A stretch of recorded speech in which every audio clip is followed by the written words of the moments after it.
What up? What up? What up? It is the Shark Cove Friday night edition. We have a banger of a slate. We're running short on prep time. In fact, we didn't even have any backstage time to talk. So I'm going to bring on my guest for the night. Other people may pop in, but I've got Mr. Nathan. What's up, man? What's up, guys? Not too much. Just ordered food, so I should be here in a little bit. And played NASCAR, which is something that I'm probably negative EV in, but I want to try. I'm trying to start getting into it, so I just sort of have modified some of my other stuff to see if it works. But yeah, I like playing it. It's one of the only DFS sports that I actually like playing, but I have zero interest in watching. Definitely not. I've tried to watch it several times because I've been playing it for a while, and it doesn't do anything for me. Yeah, not a fan myself either, so I get that. But I am a fan, obviously, of League of Legends. And though I've never played the game, it's my favorite thing to watch these days, which is ridiculous. Yeah, and it's funny because I saw some stat somewhere on Twitter that said the average American watches 4 hours of TV a day or something like that. And quite frankly, I don't know. Does League of Legends count? Does that count as watching TV? I don't think it does. It probably doesn't count in that stat, but if you were to try and count your own, I think it counts, right? Well, yeah. Then if it does count, then I'm far exceeding those numbers. Yeah. If it doesn't count, then I'm way under those. The only thing I watch is when League of Legends is not on. Right now, me and my wife are watching Dexter. We just got through the second season. I've watched part of it, but finding a show that I enjoy watching, that she enjoys watching, sometimes is tough. She likes medieval stuff, and we've watched a lot of those. So there's a new like a Vikings sequel or something like that just came out on Netflix. So probably work our way over to that. Gotcha. I've never seen. I don't watch a lot of TV either. I sort of just binge through whatever shows that Zoe and I decide to watch, but not a ton. Gotcha. We used to watch a lot more TV, but then we got the puppies, and now there's no time. So. Look, you just have to click a button and you're good to go, man. That's all you do. Just click a button and it does everything for you. Optimizes your life. That is correct. So, let's get into this. First and foremost, I want to say what a devastating first game yesterday was on the slate. We were all up. We're all watching it because we knew this is what it was going to be. I have a feeling you didn't have very much JDG in comparison to everything. I had a total of 0 JDG. Nice. I actually had the biggest losing day of my life yesterday. Okay. Got it 90% of it back today somehow, which is cool. But just terrible. So I was watching the JDG game and I watched V5 throw both games, and I was just so tilted. I just saw people. I think Kevin was still trying to talk to me in chat, and I was just I can't. I'm going to bed. This is terrible. Yeah. So one of the strategies that I've been doing recently is in the $5, I'll just go all in on one team, and then I'll take some of those lineups and I'll put them in the 10, or I'll do it in the 10 or something like that. Sorry, the gate's calling for food. But yeah, no. So I'll usually do that, but ever since I've started doing that, I've actually never nailed one of those teams. Every single one of those times, that team has been the team that loses in the first game or something like that. And so yesterday, I had JDG, and I was just well, I mean, this is okay because I have Victory 5 everywhere else. And then they started throwing. I was like, well, I mean, it's still cool though. It's still okay. And then KT started throwing, and then I was just this is just not. It's not gonna be good. My hopes are rested upon the shoulders of FPX, who I don't have a lot of hope for. Yeah, I'm generally a pretty at least in the 15. I'm playing pretty. I play a total. If it's a 5-game slate, I might play 7 teams maximum, like different teams. And two of the games that I was 100% on one side or the other was KT. Even though like results, like looking at the ownership wise, I wish I was on the other side, but I had assumed it would be different. But I was on KT and NV5, and those two were just the mega chalk teams, and they both lost. And I just was lucky to win a couple head to heads to not full zero. Yeah, it was very reminiscent of like the WE series. I think what it is like a week or two ago. It was very reminiscent of the RATT series that we stayed up to watch. And I'm just like, every time I stay up for like a 2:00 game, like it's a catastrophe. I stayed up for the Weibo Anyone's Legend game and like had a ton of Weibo that day. That was when they won like the 6-10 where Weibo won somehow. Like, yeah, there was like 10-6 the first game, and then they won the next game 6-8 or something like that. It was it was terrible. But somehow, like at the end, like my hedges, best possible scenario where I was able to like edge out a couple of winner take alls and then like min cash the 333. I was like, look, I have this FBX stack that I think is live. It was a small stack, but I need BLG in the winner take alls. And I was like, I don't know who to root for here. Luckily, they both got there, and I only lost 35% of what I put in. That's good.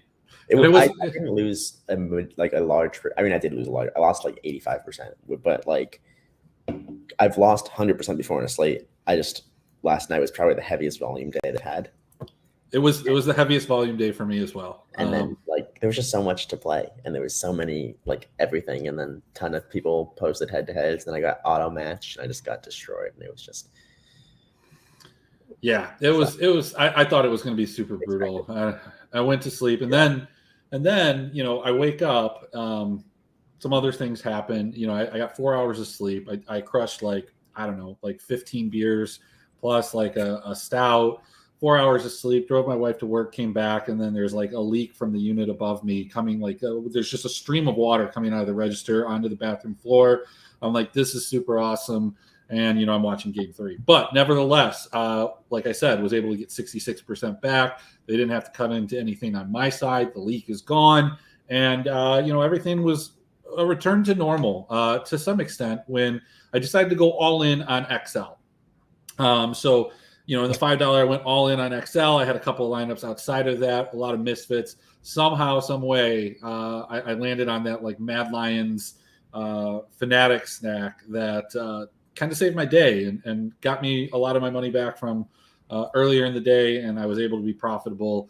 And I lost my first winner take all to you this month of March. So the streak was not going to last forever. I know that, and it came to an end. So. It's not fine to me. Yeah. I was lucky today in that G2 didn't troll. So yeah, Will, sorry, bud. I was too busy picking your brain for NASCAR advice. When in reality, I just said that if there's a guy named Lawless, you should probably play him. That was the extent of my NASCAR advice that I was trying to get. Yeah, unfortunately, that doesn't work on this slate, I don't think. It was interesting. I usually go into it, I reserve it, and I have high hopes and aspirations about building lineups. And then, with this particular slate, I went ahead and I started building, and I hated everything that I did. The sheets that I had, I didn't really understand, and nobody was holding my hand. So, it kind of sucked. Hopefully it works out for me. Hopefully it works out for you. And then we have extra money that we can, spend on all these contests that we have for this absolute banger of a slate. Fantasy Labs, as soon as I said something nice about them yesterday, here they go fucking up. The Weibo's not even the Weibo's not even there anymore. It's not. It's just the players aren't there. So instead of that, in lieu of that, we've got this cool little sheet that I have here. I'm gonna mute myself. So we've got a couple games. When I say that we have a banger of a slate, I mean it. Like, this slate is fantastic. I have a lot of different places that I'm looking at. We start off, we have, and I don't know if this is the actual order of them. Okay, so we start off with kind of a banger. I don't understand why, but Weibo tends to get these early time slots. The biggest favorite on the board, Weibo has looked like one of the best teams in the LPL, and they are going against LGD, which is one of the worst teams in the LPL. this does have a fair amount of interest, at least for me, whether it be cash or whether it be GPP. Despite the price on Weibo, LGD is a team that just gives up a lot of kills. But what makes this slate a lot different is that not only do we have Weibo and LGD, but we've got Anyone's Legend and IG, which should be a banger. We've got Bro and Nongshim, which is like got this sleeper potential written all over it. We've got KDF, my favorite, could have won us a ton of money the other day, and then followed up with what could be a banger at the end, but I don't know. Like it might not be RNG and EDG. So as we look at this, one of those interesting spots, a lot of really just phenomenal games, whether it's for DFS or not. Just a bunch of close matchups, whether they sounded or not. I feel like so. I'm very excited. Yeah, so like this Weibo LGD game, look, it makes a lot of sense to play anybody that's playing against LGD. I guess the concern that you have when you're playing a team that's as expensive as Weibo, first of all, is figuring out who you're going to pair with them. I think that there are some pretty obvious and easy pairings today, unlike some other days. But are they going to win in such a fashion that's going to, especially on a slate like this, be optimal? Or are we just overblowing the slate? I feel like I've done this a few different times where I felt like a slate was something that could be super high scoring, and then it just doesn't end up being that way. Thankfully, there's no LNG on this slate to kind of curse it, because they are the absolute must curse. They 100%. No matter they're optimal no matter what. Every slate. There's no getting away from that somehow. But yeah, I feel like it's more of a bunch of close games rather than a bunch of high scoring ones. Although there are obviously games that just they should be high scoring, right? Like the Anyone's Legend and Victus game should be ridiculously high scoring. Should quotations. And the LGD game, LGD sucks. So they're gonna run it down. Most likely. Who knows? But nothing's for certain. We could see LPL all 2-0s with 12 kills each. That's possible. It's not likely, but it's possible. So how much do you weight in this? I think, I've talked about this in different teams, and I think that there is some merit to it when it comes to at least League of Legends, and I'm sure that there's some merit when it comes to other sports as well. When you have these teams that have, a fantastic run, they look unbeatable, and then they lose. And then that aura that they have around them is removed. You think of the Cloud9 team of 2 years ago. They just absolutely crushed all the way through spring and summer. They were doing the same thing. They lost a game or two, and then all of a sudden they just, the wheels fell off. It's almost felt like that has happened with Rogue as well over in the LEC. Still a dominant team, but you win your first set of round robins perfect, and then you drop half the games in the second half. Is that going to happen to Weibo, or is the way that they lost, or should I say who they lost to, does that matter? I mean, they lost to a quality opponent. I believe it was RNG. It's just not. It's not LGD. LGD sucks. Can LGD win a game? Can LGD be optimal winning just one game? Maybe. Who knows, right? They're a team that likes to just throw as many team fights as they can on the board and hope for the best. The only reason that LGD is getting a gold lead ever is by killing. That's it. Yeah, and it feels like, I mean, I don't have this fully up to date here, but I mean, they're a bloody team. They go to 3 games a lot. They've been feisty.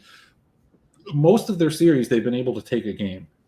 When we look at Weibo, they've been dropping a game almost they dominated up, and this is kind of the worry that I have if I'm rostering Weibo.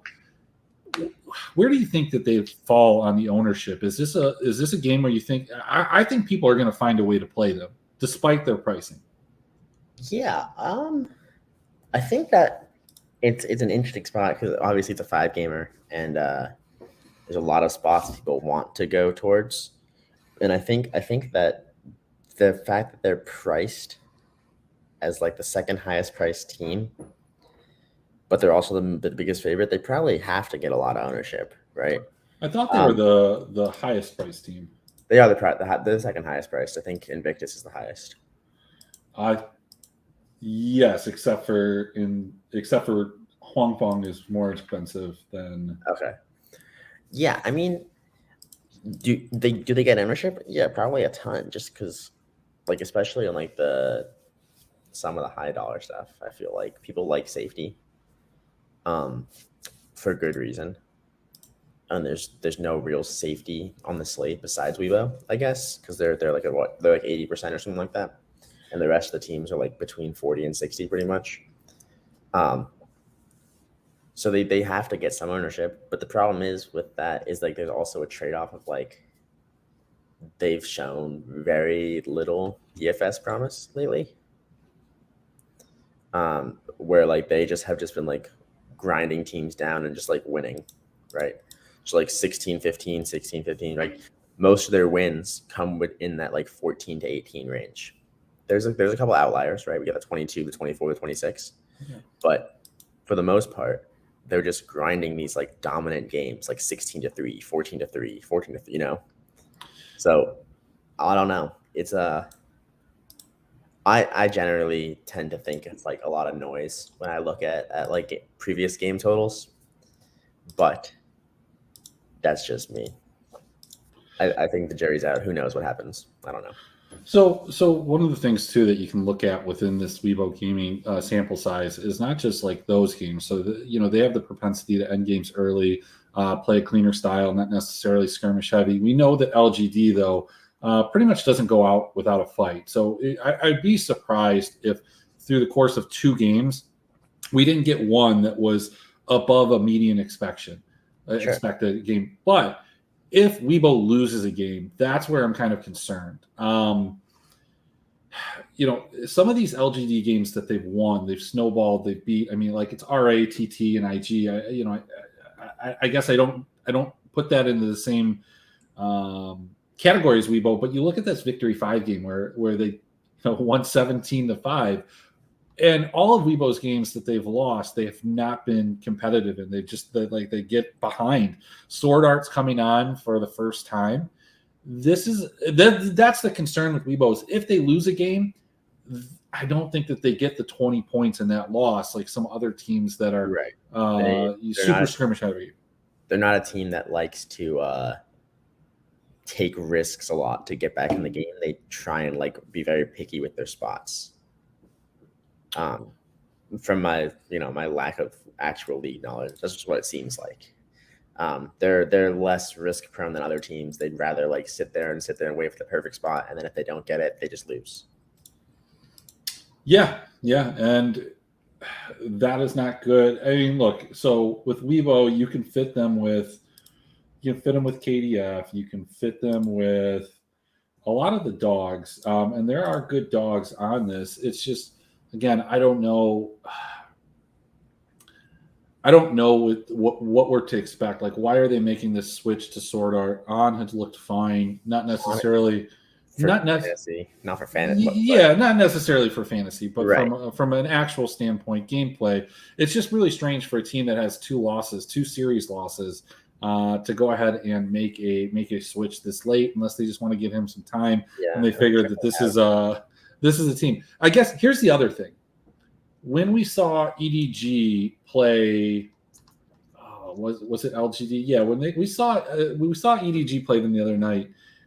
Does Weibo do the same thing that EDG did, which was basically troll the game?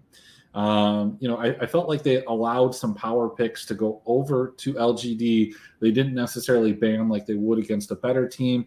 And it felt like because maybe they were trying to just test out, like in real live gameplay, how those, counters to those champions would work. Maybe it wasn't something that they wanted to do against a better team that they scrim, because let's face it, Weibo and EDG are not scrimming LGD. It's just not happening. Right. And a lot of times in the scrims, you're not getting to certain points in the games, and you're not being able to implement some of the live game strategies. I mean, Niski talked about it on the broadcast today. Like, that mid game doesn't really get played the same way just because of how scrims end up being played. Mm-hmm. Does Weibo do that? And if they do that, do they fuck it up? Like, I was worried EDG was going to fuck up the sweep that I had a bet on.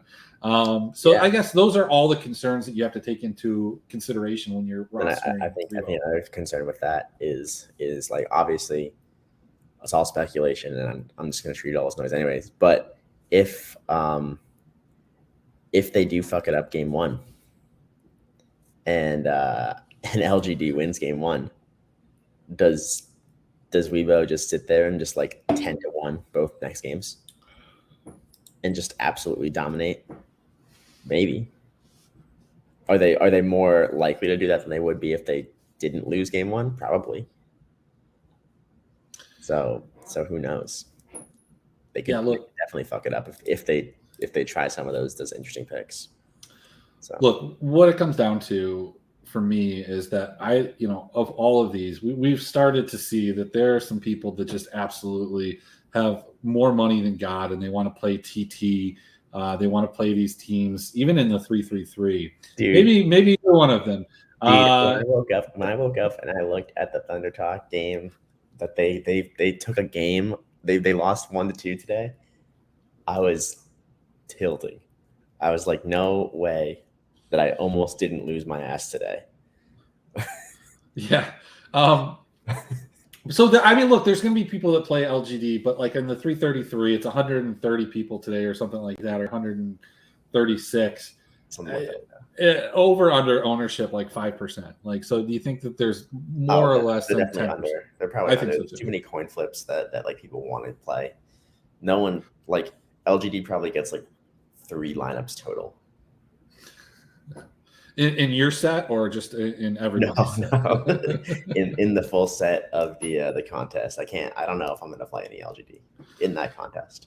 Look, who knows? Yeah, maybe not. In the 15, look, it's the 2 a.m. game. You have to play it.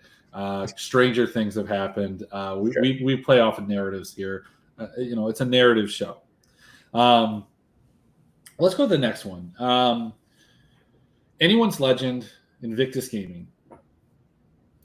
Yeah, that's a Nathan special right there. Yeah, so I don't know what to do with that. I mean, here's the problem that I see. Like, first of all, IG is ridiculously expensive. I don't understand why they are so expensive. I mean, I do. They're playing Anyone's Legend, and I guess that's factored in. They're a favorite, but like they're not. I guess they're the second biggest favorite on the slate, which is puzzling to me. And I was ready. Earlier today around 5 o'clock, I hopped in my car. I was going to pick up my wife. We were going to go to the gym and do a workout. I'm thinking to myself, I was like, man, I feel like it's an Anyone's Legend slate. I was talking to you, and I was like, man, they're popping the projections. You're like, they always do. I'm like, yeah, man, I just feel like it's another Anyone's Legend day. And then just recently in the Discord, Mike B made a prophetic statement that Anyone's Legend, he makes these statements all the time about teams. Why are they the underdog? They're obviously better. Made me question. They should win. Made me question. I looked it up. I mean, IG does have better statistics than AL. They're just not they're not that much. They're right next to each other. This line is a little bit off. I think I already bet AL. But I just feel like they're going to be super popular because they're obviously very inexpensive given IG how expensive they are. And when you look at their projections, just outrageously good. Yeah. So my projections are, they're always, obviously all projection stats are different. Mine aren't like as crazy, like high as yours. That being said, they're still the highest ceiling team that I have in my set. And that's just what I just approximated. I didn't run any of my actual stuff to get totals and correct score stuff, but I'm just using Pinnacle for that. And they still have just a 20-point higher than the next team for me. So are they going to be mega popular? Probably. Yeah. Yes, Val. That's true. We like to click different. Well, okay. I like when I get to see the when the messages pop up and I just see Elliot's garbage takes. Yeah, they're a team that like are probably popular for good reason, similar to JDG yesterday. We have a special guest. We have returning to the Cove. No, he will not be on tonight because we've got Gelati on tonight. Hey, what's going on? Oh, What's going on, guys? What is I that, was man? like finishing posting all my stuff for the morning, so Oh, I had to actually? get caught up with it. Yeah, I just did. Sick. So I was like half listening. I have a bunch of shit to say about the stuff you guys already went over. I don't know if you Go want to ahead, go just ahead. keep Oh going. boy. Oh boy. All right. First of all, right there with you. Worst day of the year. Not close. Fully tilted. You can look at the article if you want to see exactly how outlandish today was from a probability perspective. Oh, you went It's the into very it. first thing I had to. I was losing my mind this morning. I had to make sure I wasn't like going to the loony bin. All right. Actually, was out insane, like Black Swan event kind of shit. Right. Anyway, I'm not going to tilt over that. You can read the article to see more tilt on that. What was the first match? Weibo and LGD. Yeah. Weibo and LGD. This match scares the shit out of me. I don't know if it scares you guys. It seemed like this is exactly the kind of game that Suning or Weibo loses, right? Or at least Like, drops a game and they just yeah. I model showed edge on LGD to take a game, which made me vomit. I didn't want to do it. I took the kill spreads instead. But yeah, this one's prime for. And the weird thing is, you have like a team that's extremely good at stomping bad teams. Like Weibo are super low kill, like they're averaging like 20 kills and change, right? It's like 20 point something kills a game against the bad teams, right? Like combined kills per game, like super low, right? But then LGD are averaging like 29 or 30 against like everybody, like especially the good teams. So like this could go either way. It's gonna be super volatile. I have a feeling that you're gonna get like 2 clean stomps and then 1 Clown Fiesta game. That's how this kind of feels, right? Well, and if you get that at their price, I don't know if they're worthwhile. And that's the concern that I have is just looking back at how Weibo plays in losses. They're just not a bloody team. They curl up in a ball and they just die. And they don't actually die. Their Nexus dies. They don't, or they don't die that much. They don't get that many kills. But like it's the LGD factor. Like LGD plug them in against any team. Yeah. It doesn't matter how good or bad. It's been a fiesta on both sides, and they've been able to take games. Like they just can't put it together. Like this team sucks. Like they're all terrible, but somehow they're a beautiful level of terrible. They're really what everybody wants anyone's legend. They are the Rogue Warriors of years past. Yeah. Shadow is no hero, but Eric is a Zawuji, in my opinion. I guess so. Yeah. This match, you have to like throw averages and medians out the window for this, and you have to filter. Like you have to look at how these teams perform against the quality of opponents that they're dealing with here. You have to look at how LGD play against good teams, and you have to look at how we will play against bad teams. But even when you're doing that, these teams are so far on the opposite ends of the spectrum that it's difficult to tell, right? Like generally speaking, games go the way the winner goes, right? Like whoever wins the game or whoever you think is going to win the game, most of the time that's how the game goes, right? So if you think Weibo are going to win, it's probably more likely to go in that direction. But LGD are just so outlandishly bloody that I don't know. This could be like the exception to that rule, Yeah, well, see, I tend to think it's the other way. I think a lot of times if you get at least a team like LGD that like they drag the other team into it because they just force the issue. Yeah. And like, what do you either kill or be killed? And if they're gonna dive 2 of you with 1 person, like you're not gonna not kill them. I mean, somehow they might outplay you. But the biggest just question mark that I have is like, does Weibo's recent loss shift in bottom lane? Does that affect them? It shouldn't, but it might, and that's the reason that I'm going to point to if LGD comes out victorious tomorrow.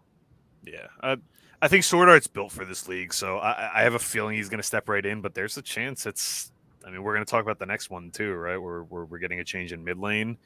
You never like to assume in these kind of situations with guys stepping in even if they're like veterans and we've seen them before, we know relatively what to expect from them, right?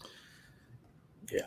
Yeah, well, look, we know what to expect from Mole, and it's not anything that I think that we like.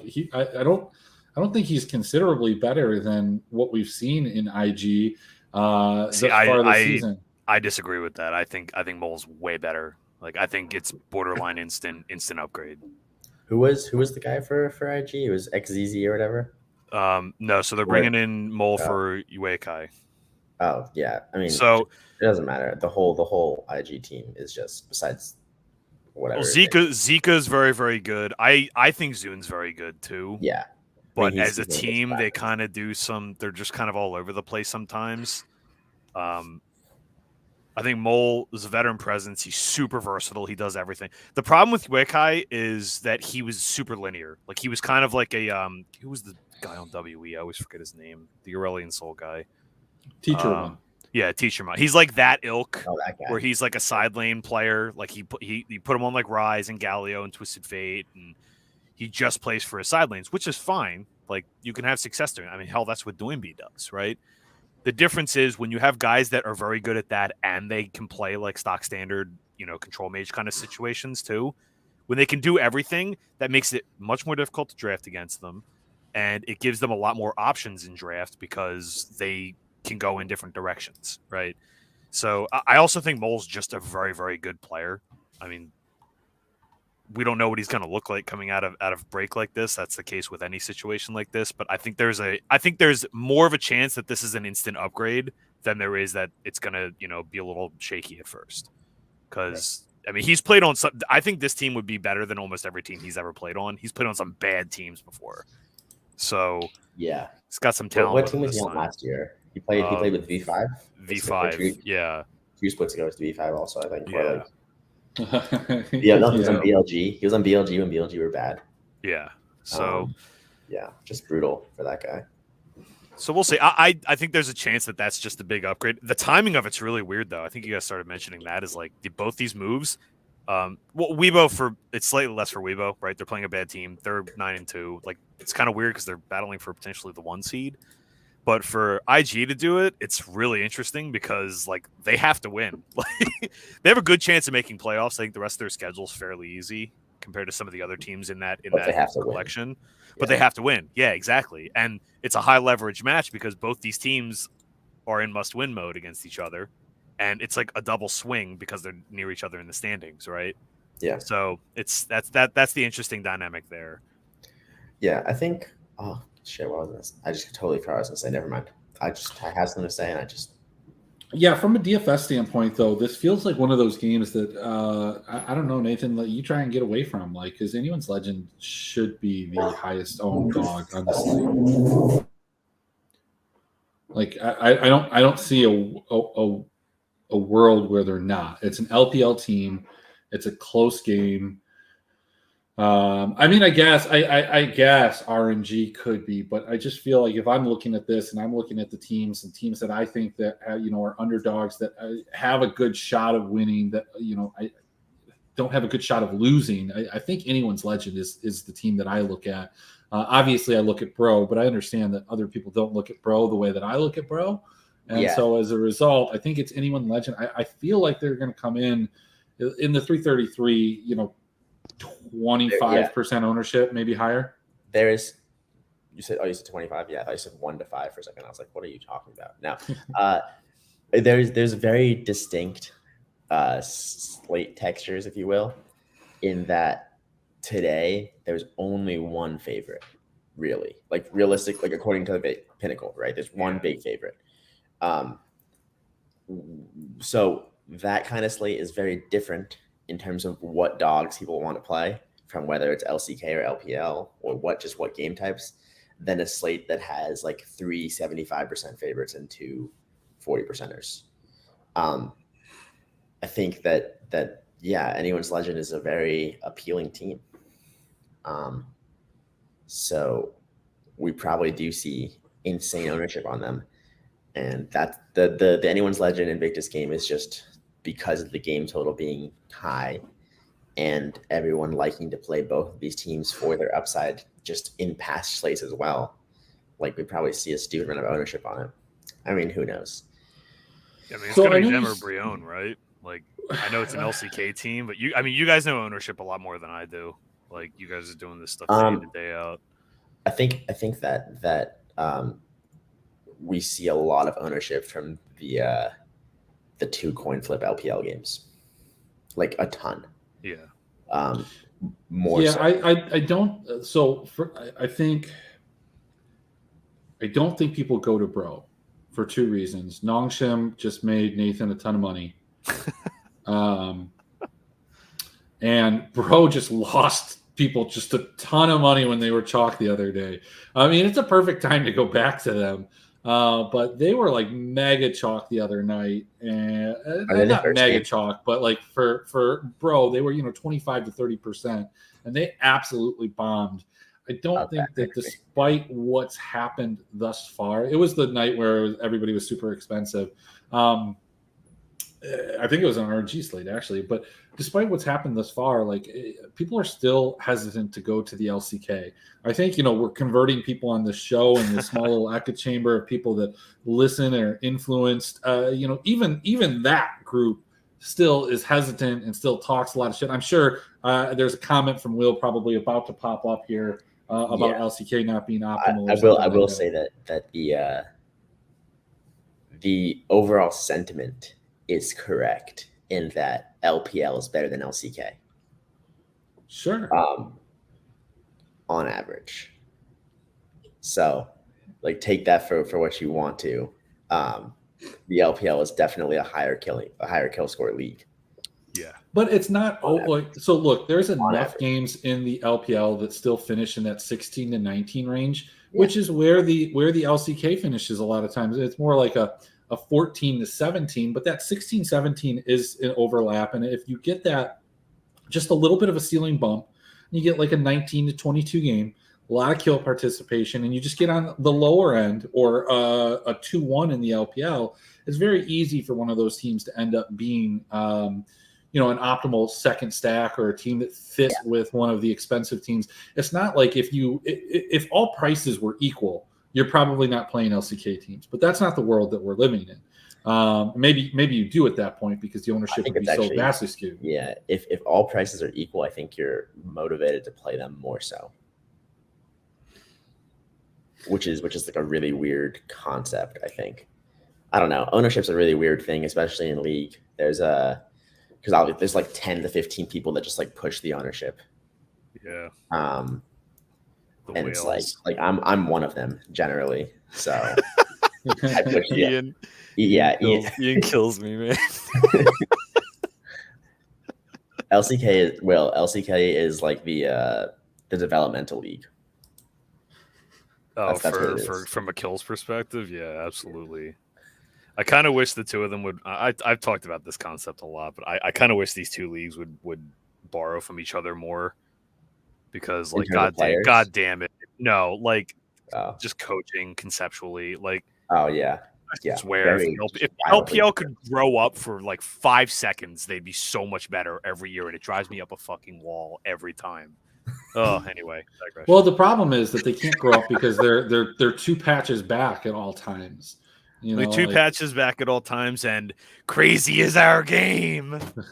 Yeah, what do you mean that they're not, that they need to grow up? They are obviously better at the game. There's more kills. Yeah, that's what it translates as, right? That's bait. That's where's what's crazy? But what's crazy about it is when you look at the LCK teams that have been dominant over the last, post-COVID, let's just say that, they typically are teams that have a little bit more of a skirmish. They're a little bit higher kill total. I'm talking about Damwon and I'm talking about T1 this year. Higher kill total teams. Maybe it's just because they're better. Maybe that's the byproduct of it. I don't know. But, when it comes to this Bro Nongshim game, I want to play some Bro. Like Lava has been fantastic in a recent stretch, albeit, the last series was a bit of a disappointment. That entire series was kind of weird. Like they played the first game so beautifully, like all of the team fights, the interactions was exactly what you would want, and they did it so almost flawlessly. that you didn't get a high kill total, and then they just decided to run it back and play it just like absolute garbage. I think it was Umpty did something that just like I remember. So there was a team fight over a dragon. They kind of lost. And then I think it was Jinx and somebody else on the other team were like 1 health. Umpty is respawned. He runs in. I've done this too. You're like, man, you see these 2 juicy targets. It's just like 1 auto each. But he had to ult to get there. By the time he gets there, he's like, they CC him, they kill him. He gets neither of them. And then they just, further get out there in the lead. And it was just terrible. Yeah. They were able to win the 3rd game, but not be optimal as a result of that specific team fight was their undoing for the rest of the DFS wise for that series. Yeah, Brioner, I hate to admit it, but like right now, Brioner like doing the FlyQuest thing. I always point to FlyQuest because it's like the team that the most people have watched that I can point to this example for, where it's kind of what I think LS's Cloud9 was going to try to do, which is just like let people beat themselves. Like they're just going to sit there and be like, okay, you'll screw up at some point. And that's not a good strategy long term, but in the spring, it's insanely good. So I think they're actually just good. Like they're going to be a playoff team. They're not going to beat any of the good teams, but like Nongsham's not a good team. Oh yeah, I'm done. I'm off them. I've had enough. I'm throwing in the towel on that one. Like Nathan, do you have like this warm spot for Nongshim because of what they provided for you? They're garbage. Okay. So I'm very good for the most part at taking my biases away from like what I like actually say is my bias versus like how I'm playing. Like I sit here and say like anyone's legend is the best team of all time, right? But it's not gonna affect how I'm gonna play based on ownership stuff. Nongshim won me a phenomenal amount of money, obviously, right? Great slate. Do I still think they suck as a team? Sure. Does that mean that I'm not going to play them? Definitely not. They suck though. I'm going to keep that opinion. Yeah. Especially in this game, I'm like a bro like fan. I'm similar to Emmerich in that way. Dude, Noxham's going to have like no ownership in this one, right? I don't know. Like they have to be a leverage spot in this, right? I mean, look. Here's the other thing, though. I know Nathan. Like, you don't. Did I just blow up your spot, Nate? I'm sorry. No. Look. I haven't made any spots yet. Look, Nathan. Here's the thing. I went back after that. I looked at their scores and I was like, man, that's got to be the highest scoring series for Nongshim all year, and it was by like a fucking long shot too. Yep. I'm like, man, like I don't know what it is. You do run hot in that you find the ceiling games. Not only do you find the low ownership spot, but you find their fucking ceiling game at the same time. You did it with Mad Lions today. I was right there with you, so I was okay with that one. The Nongshim, I was a little salty. I've run above expected in some pretty crucial spots. But to talk about what you just said, Jelati, did you blow up my spot? I think that you would have blown up my spot if this was like a 375% favorite, and then like Bro was like 40% Pinnacle. Yeah. Then I would be like slamming Bro in winner take alls, and then like everyone would have not that, I guess. But pricing is so like whatever today. Besides like that, you can fit pretty much anything. It doesn't matter. I've made a total of 0 decisions on how I'm going to play. So I haven't even figured out how you're going to play yet either. So that's the big thing. I've actually, when I was looking at winner take alls, they were all filled with you and Ian, and I'm just like, I'm okay with doing that. I just don't want all of my exposure to be in those. I want to scoop some people who I don't know who the hell they are because they're typically easier games. It's hard to find those though. Every once in a while, I open the entrance list. I'm like, oh, I don't know any of these guys. Yeah, let's get in here. I just got in that had one person I didn't know. The other one was King J. So. Oh well, yeah. If I see him, I'll totally scoop those for sure. King J, dude. Although that didn't work out so well today, but Guy played what? He played Mad and Misfits in winner take alls. He just knew. Yeah, I mean it's like plus, a great play, phenomenal play. Plus EVs, scooping those though. Going to KDF and Gen G. Pater has taken a hardline stance on Gen G's line being absolutely wrong, so egregiously wrong. I posted a picture of Teddy Actually, Ted, not Teddy, the actual Teddy. I mean, they're probably about the same height. Gelati, not to give away a freebie here, That's but fine. what's your takeaway on this? How wrong is the line? Is the line wrong, or should we be stacking up? The greatest Jinx player in the LCK, Teddy, 105.67. He is the best Jinx player in the LCK. Information. Him and Deft are both very, very good at that champion because they've been playing it for a long time. A lot of these guys basically aren't allowed to play it in pro play, and so their entire careers they haven't been allowed to. But I bet Genji. I think the line's soft-ish. I don't think it's like egregious, but I don't think you're ever going to see a line this cheap on Genji ever again. Like, this is just a tier 0 team against not a tier 0 team. It's that simple in the LCK. Yeah. Like I don't think Ruler is going to be back, though. So you do have Ponytail Man. The man. So Philia. Let me put it this way. So a lot of people don't know he was playing off-roll. He's a mid laner. Mm-hmm. They honestly, I didn't think they even looked that bad against T1. T1 just played out of their fucking mind in those games, like they've been doing all season long. It's T1. I literally don't even want to. I lost a ton of money on that because I just kept hammering. Literally every time that line went up, I just kept going back to the well on it. Wait, what's the news, Spell? Is Ruler back? Is that what it is? Do I have to rejoin the Genji Discord? Did this just get happen? The Church of Chovy sticker back. I need that actually. I might just go join. I love that account. That's like my favorite. That sticker. account, dude, he pops up on like so much different shit. Here we go. 11 minutes ago. Chovy positive. That sucks. Oh my god. Oh, that's it. That's.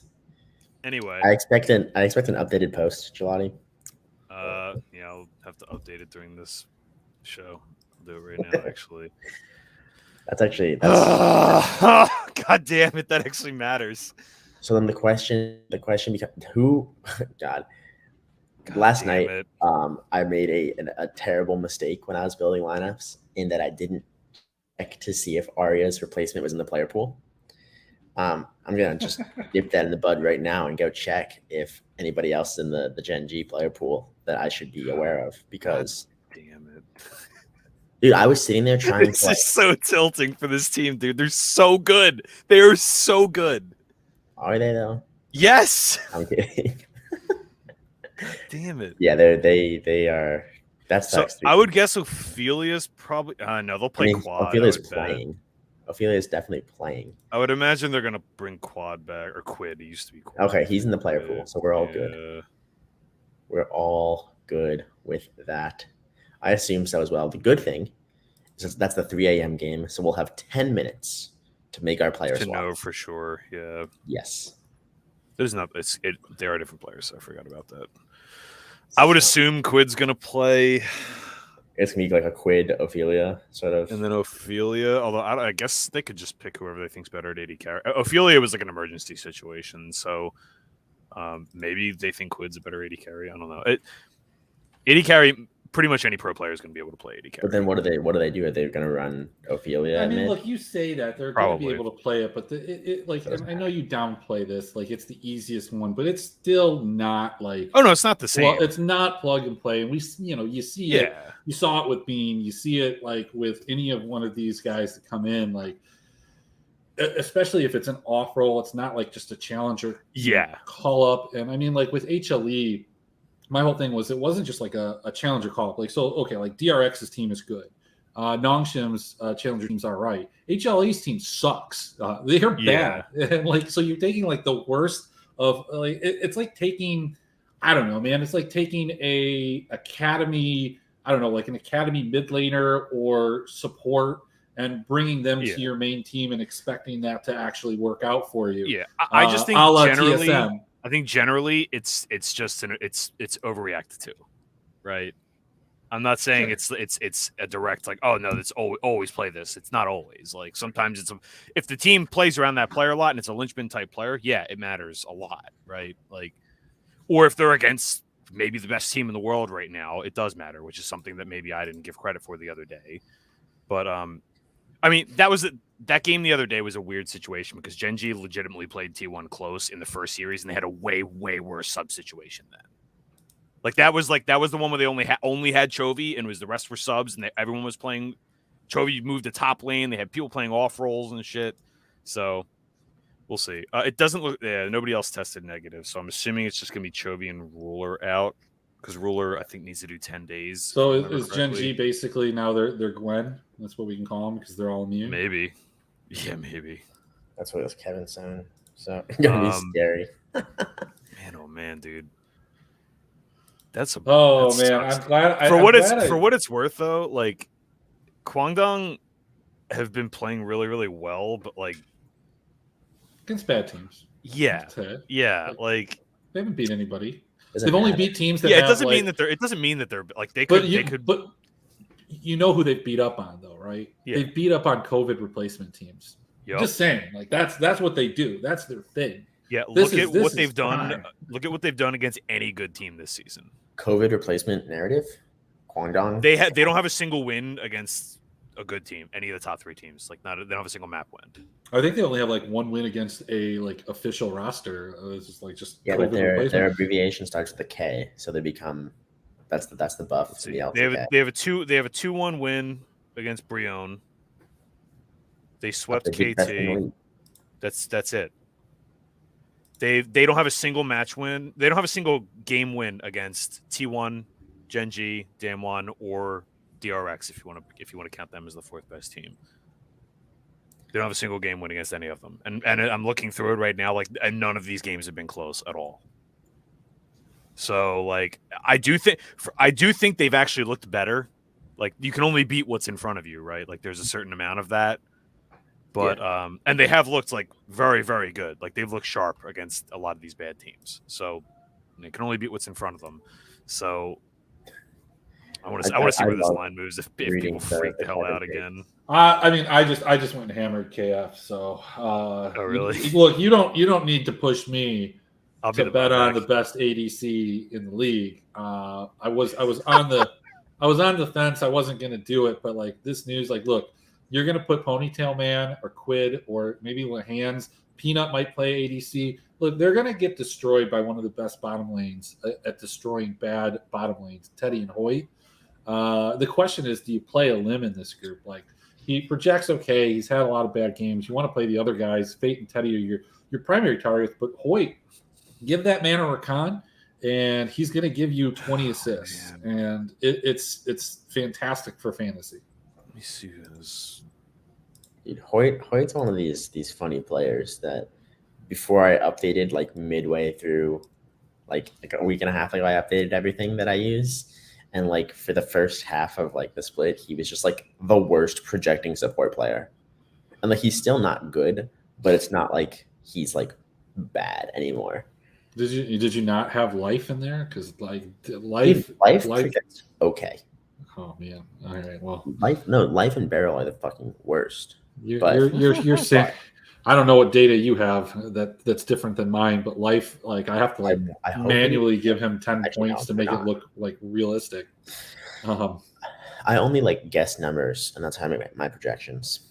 I just go, Teddy sounds like a 90.3, and then I just like put 7 points off.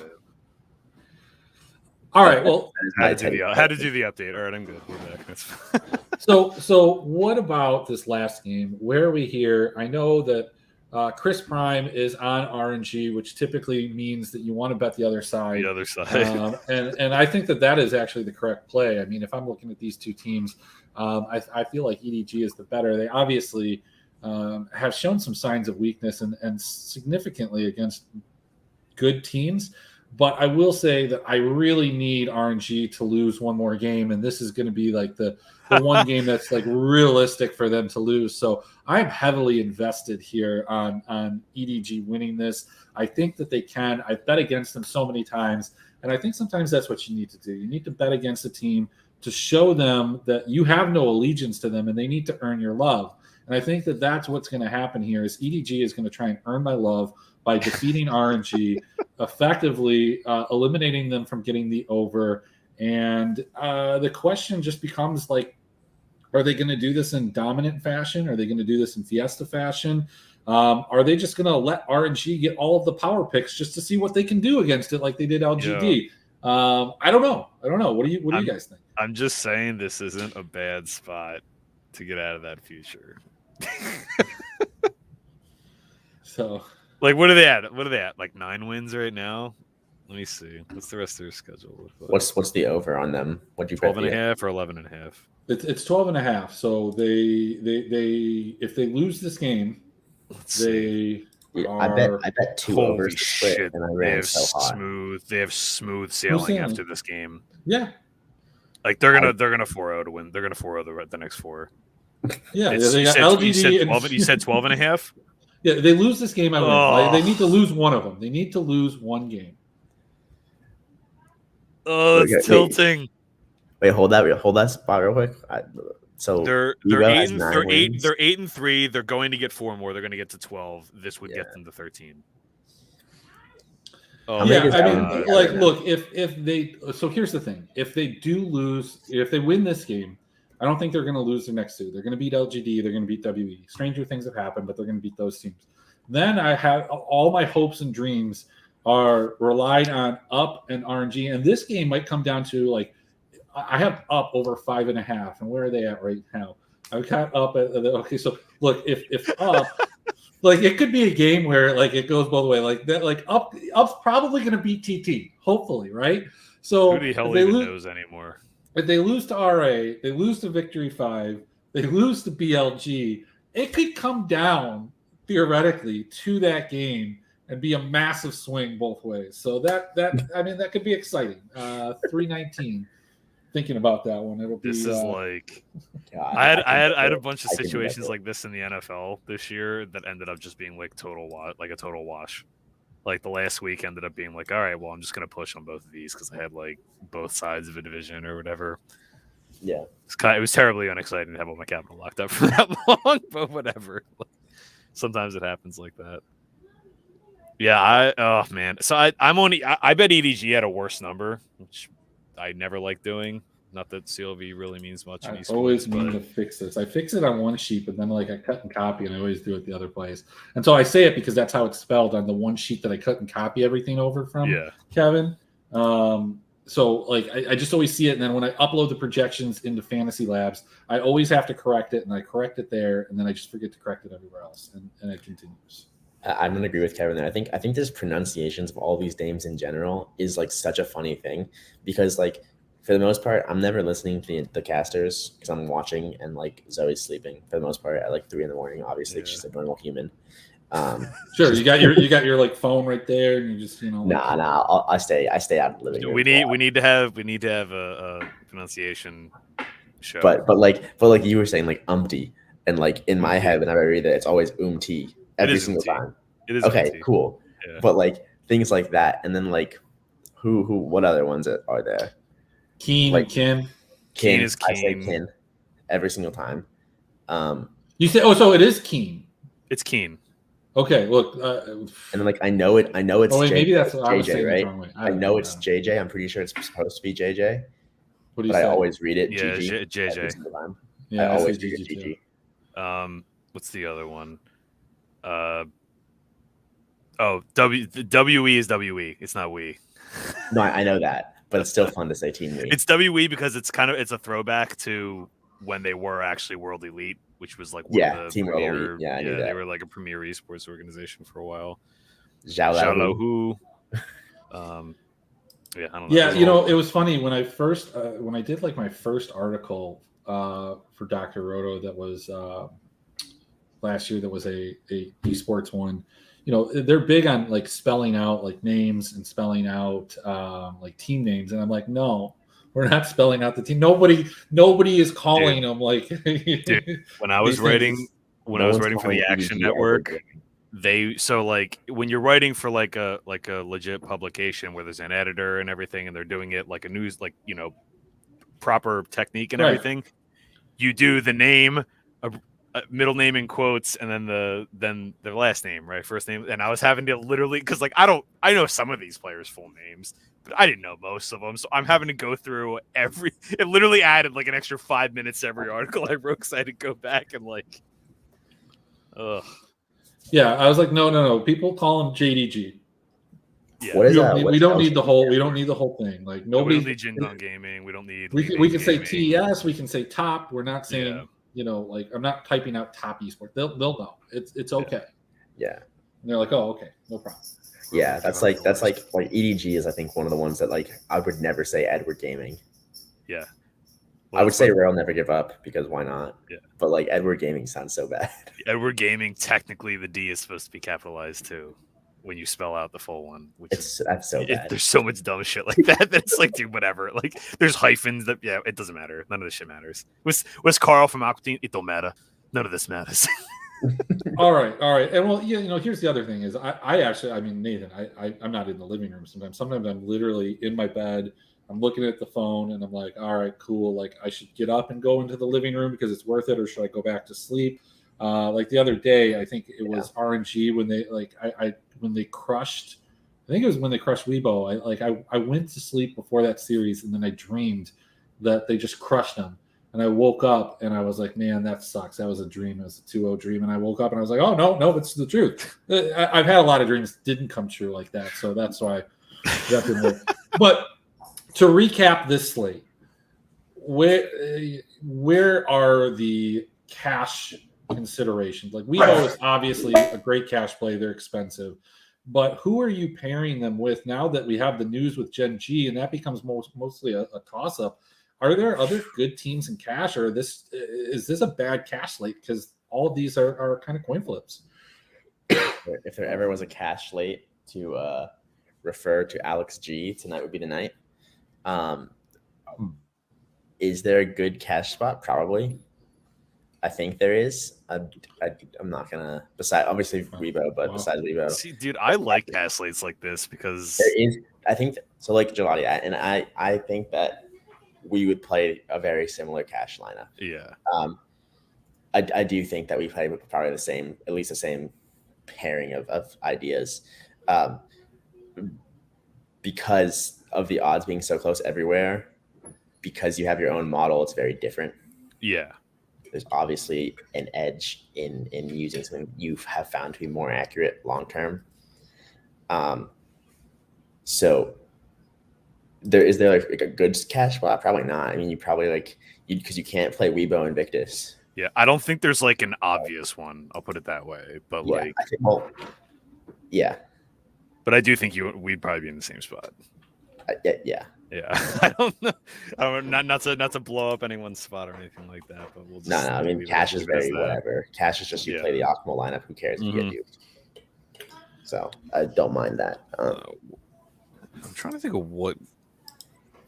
I'm going to need some more convictions out of you, Nathan. Like, we pay you to be here. You've got to give us the plays. This is becoming very, very Levitan-ish, where it's very coy with it. So there are plenty of people here that are waiting to scoop your head-to-heads, and we need to know. It's very hard for me to give conviction when the total that I've looked at the slate was I copied and pasted player names into my sheet, and then I copied and pasted like total. Well, I didn't copy and paste, but I just like wrote in game totals and correct score odds like from something else, and that's the extent I've looked at it. And if I half look at nickel odds, we got CS:GO flex play 2-1-2-1 once. When you got play, God, Will, should we? Will is I love Will, but Will is and I think Will is a very much subscriber of the Squid and Alex G strategy, which I have made very clear that I don't think is bad. Do I think it's like the best? Probably not. But it's funny, yeah. I think just in general, there's no conviction even in that, man. Come on. No, I think that I play cash a lot better than the SaberSim guys do. I'm gonna build a lineup right now. I'm gonna build a lineup right now. I'm just gonna tell you what I'm gonna be playing. No. It's probably not. I don't know. Actually, now I'm skeptical. Nathan doesn't want you to blow up his spot here. I don't actually know if we're going to be on the same thing. There's no spot in cash. I would never play that in winner take alls, so I don't mind. I use all of your stuff, Gelati. Just know that, right? So I haven't built anything for this, so I'm looking at it now. Yeah, to see what Kevin, what I can don't. do. So like I've said to you that I don't think it's. I think that I'm better than it in that I pick the spots that are like better. But I think that like for example on the 2-gamer, Alex's spot on the 2-gamer was like the most like correct thing that I've seen. Like he played 4T1, 2 Nongshim, and 1 of was it KT or KDF? I can't remember. And it came down to if Nongshim won 2-1, he still could win. If Nongshim loses, he wins. So he was in a spot where like 60% of the time he just wins. And like I ran hot, luckily, but Running hot. Would you know anything about that? no, never. I've run so above expected in like so many spots this year. It's just been so stupid. All right, So Just ridiculous. so let's give some. Okay, so we're not giving cash conviction. I get it. I understand. I'm trying I mean, it's to. Weibo. I'm You trying play 4 to. Weibo. If you don't play 4 Weibo in cash today, then you are just dumb. And look, while Wong Fong is expensive, or Hong Fong, I said it wrong. You guys got me all like, I don't know, self-conscious about my names. Angel and Sword Art. Sword Art is very cheap relative to the rest of the team. So Sword you know, 8. I'll tell you what. I'll Sword. just let me see if I can get all of this 1 moment. I think Sword out there. so. I think it has to be 4 Weibo if you're playing head-to-heads double ups. You cannot not play 4 Weibo. I'll give my cash lineup out right now. I don't Sure. think it's gonna be the same as yours. I think it might be close. I'll just do it right now. I'm doing a Sword Art Captain, SOFM Angel, team slot Weibo, and then I'm doing Zika, Wink, and Lucas from IG. Okay. I'm doing Weibo IG, 4 Weibo. Okay. That's with fine. a support captain. I think that's correct. I think that's arguably good. Pretty close.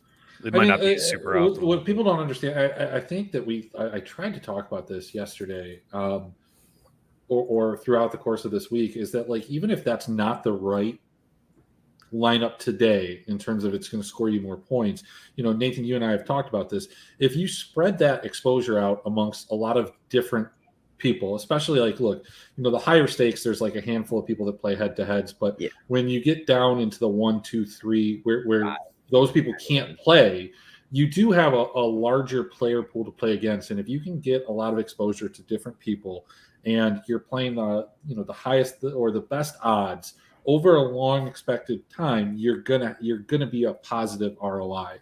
Maybe not in a specific day, but in a week, in a month, in a year, and that's the goal, obviously. I'm gonna answer something Will just said. So Will just said like the stacks versus median point things, and I think it holds value. I think that the one big point of contention with the app, like using just medians, is that the distribution of scoring is so like widely variable because it's all or nothing that you get some really like it's a really interesting sort of construction. Because if you have like 2 different medians, you have like your median, but you have your median in a win, and like so if they don't win, like you don't get your median. And if you're starting to play like 3 or 4 different teams, now you're adding an extra layer of you need to get all of these spots right.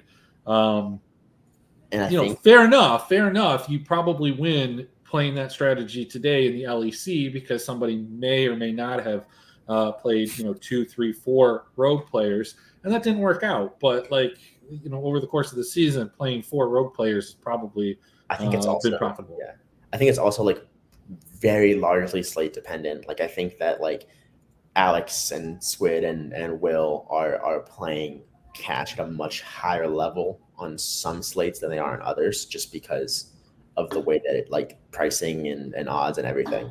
There has been times where I've sat down and like highly considered like running some sort of weird, wacky Alex G, which like lineup, because it's arguably okay. And I think that if there was a slate, like I said, this is that kind of slate where you're really just trying to have 5 winning players and hope, and like versus the field hoping that they only have 4, I guess. Well, look, I know that people come here and they come here for conviction. They come here for the plays. We hand out the lineups. Gelati handed out a lineup. I don't know what you've done, Nathan, in terms of that, but I'm going to pick up the slack for you here. We're going to call some winners out. Weibo is going to win, but you don't want them in your GPP lineups. They're not going to be optimal. It's going to be a crazy, crazy way that they get there.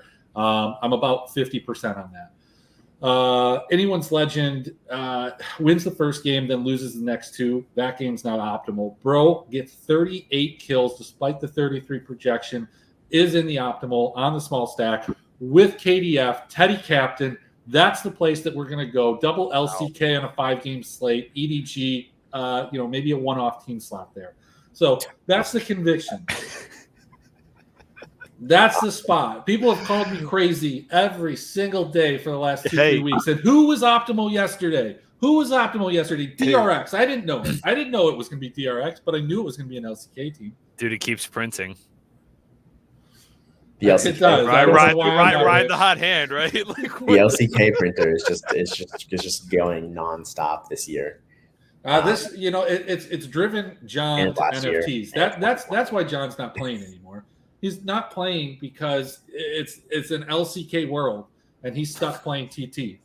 It's not the same world, man. It's not the same world anymore.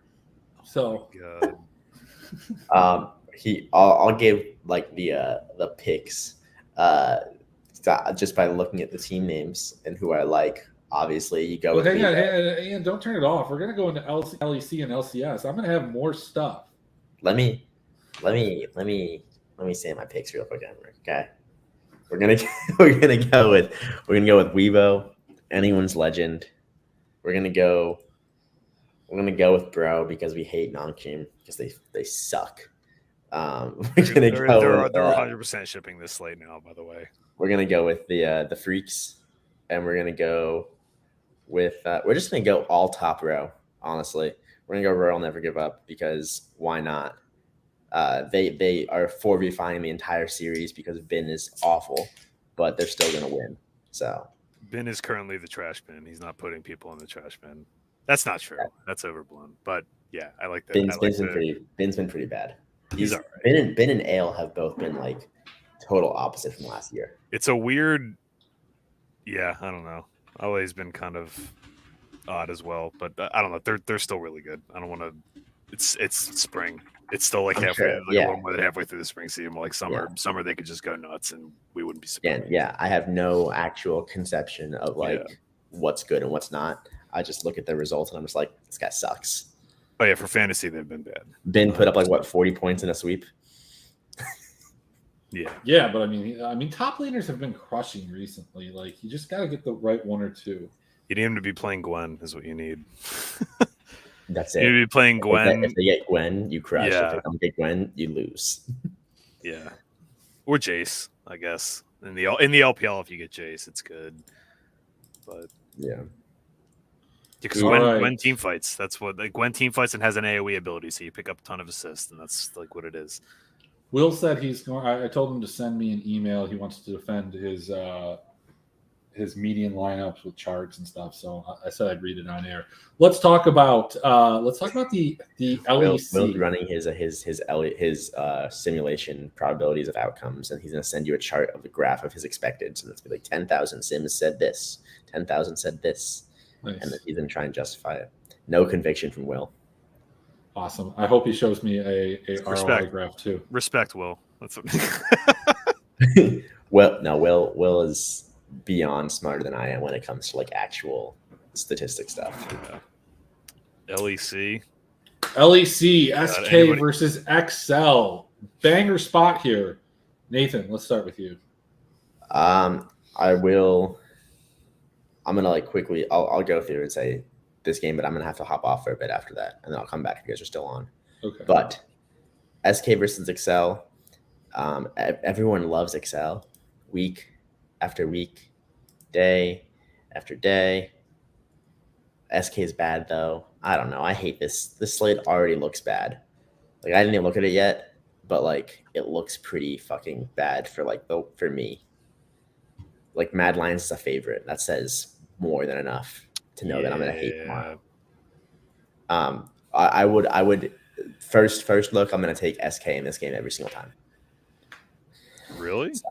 Oh, for DFS purposes. yeah. In terms of DFS, like, yeah. Am I going to play any Excel stacks? Probably not. Is Excel going to win? Like 99%? Yeah. 99. We don't say that here. Oh, I don't know, man. It's a stage We bump, leave the right? 1% up SK's for 1-0 on grabs. stage, so that's huge. Yeah. If SK win this, their kill projection in a win is actually kind of high.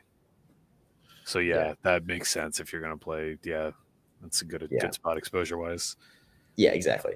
All right, I'm gonna head out for a bit. I gotta eat. Got and it. I gotta do something real quick. This would be an Excel bet for me. Like, this is good enough that I'd bet Excel.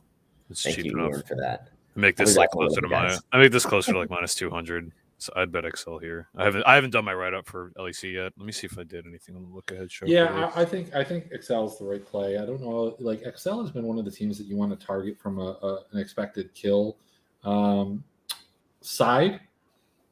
Excel, like there are a couple games that I've looked at. I'm looking at Astralis games, I'm looking at Excel games, and I'm looking at Misfits games.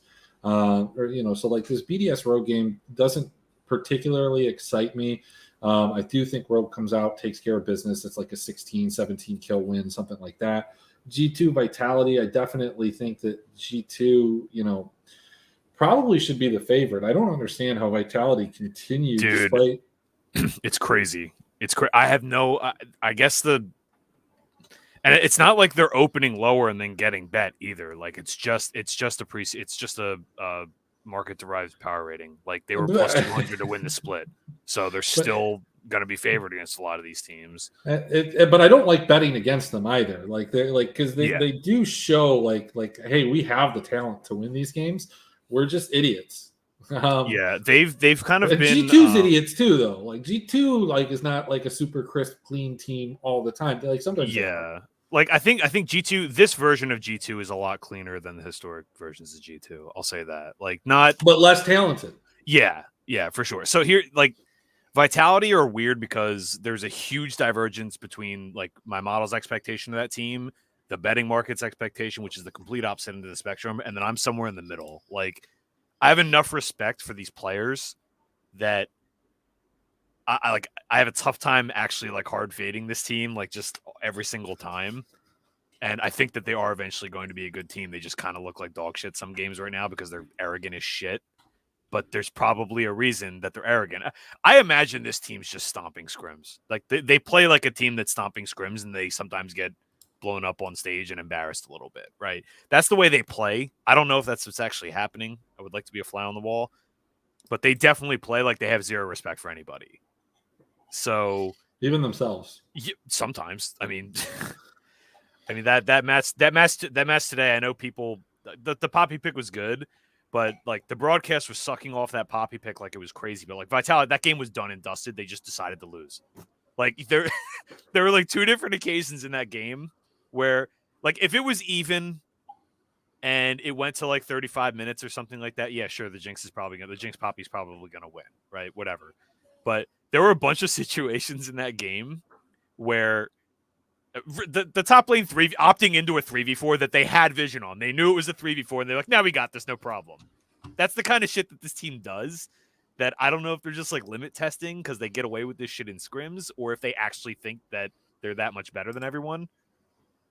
I have no idea. So they do stupid shit like this. I don't like backing them as a favorite, but I think there's going to be spots to back this team. Like I'm kind of somewhere in the middle. I have no idea why the market price is. I mean, I know why, but market price is still way too expensive on them.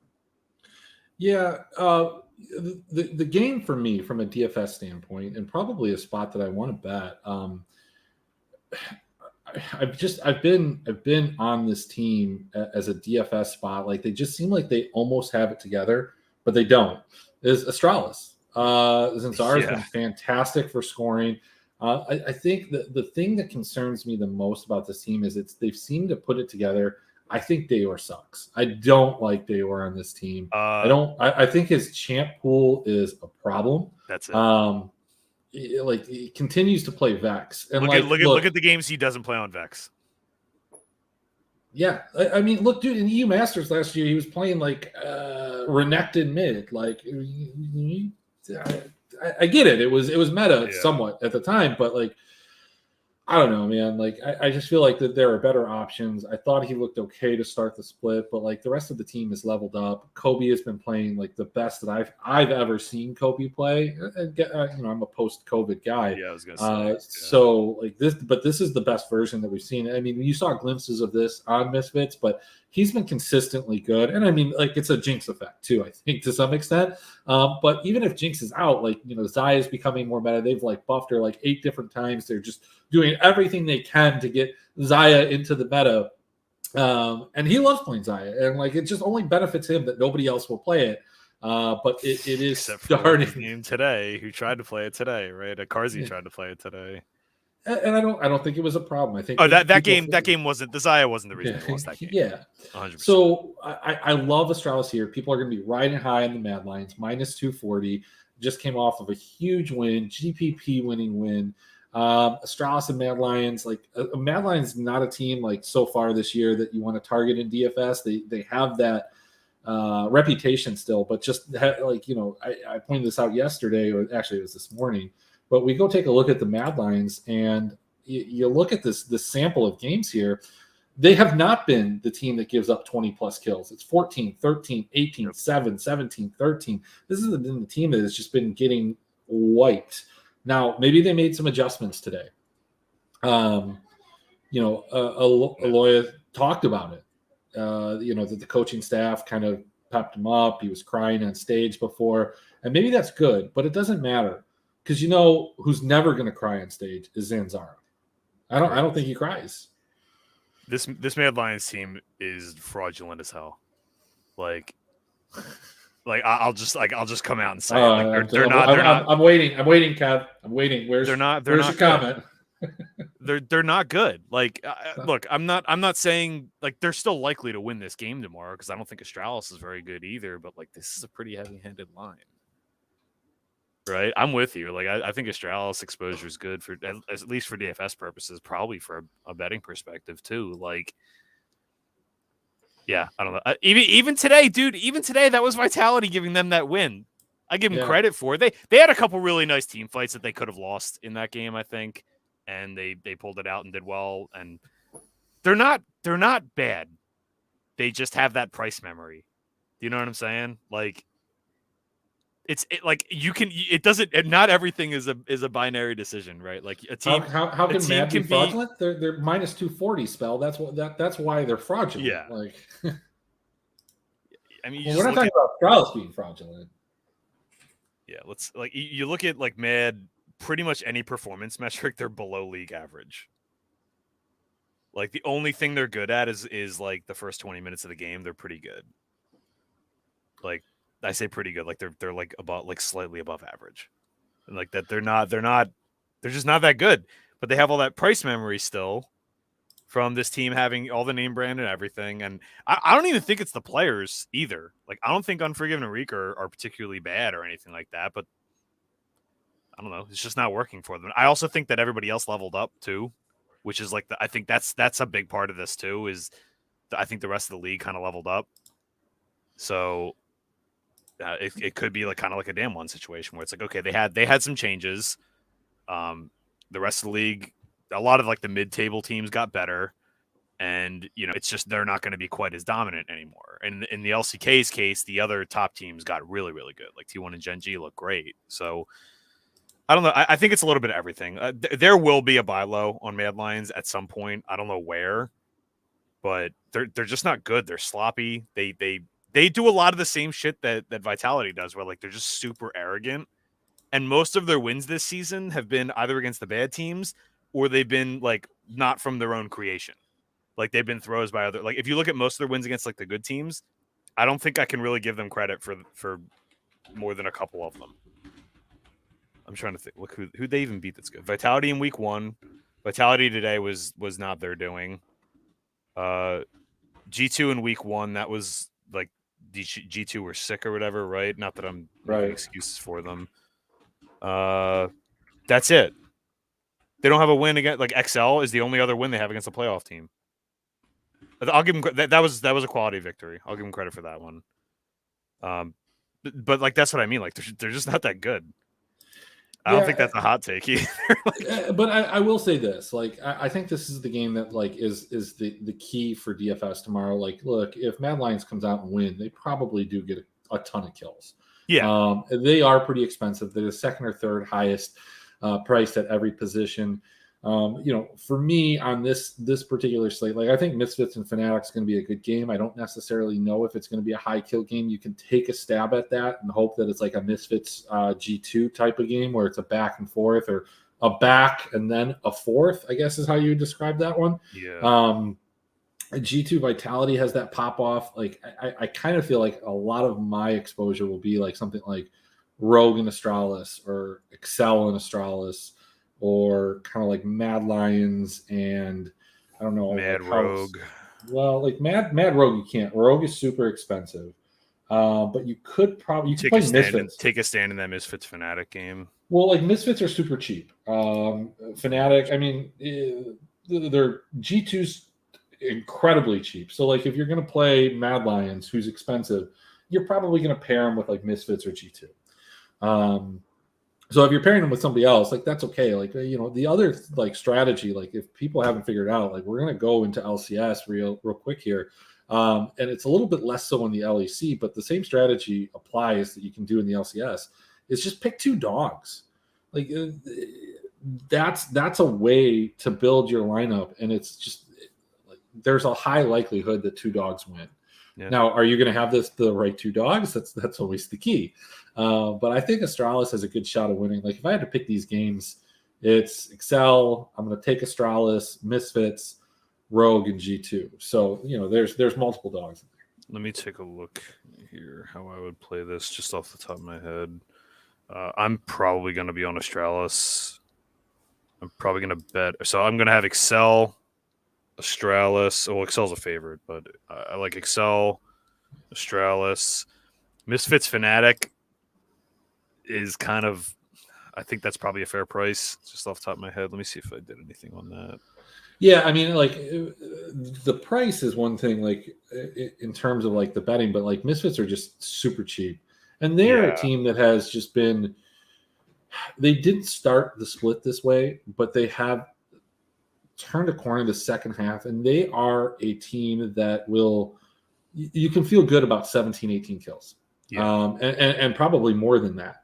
I do think it was super BM of Vithio to steal that kill from Neon today. That was a little bit super terrible, but yeah, they're farming player of the game votes. They want to get him MVP.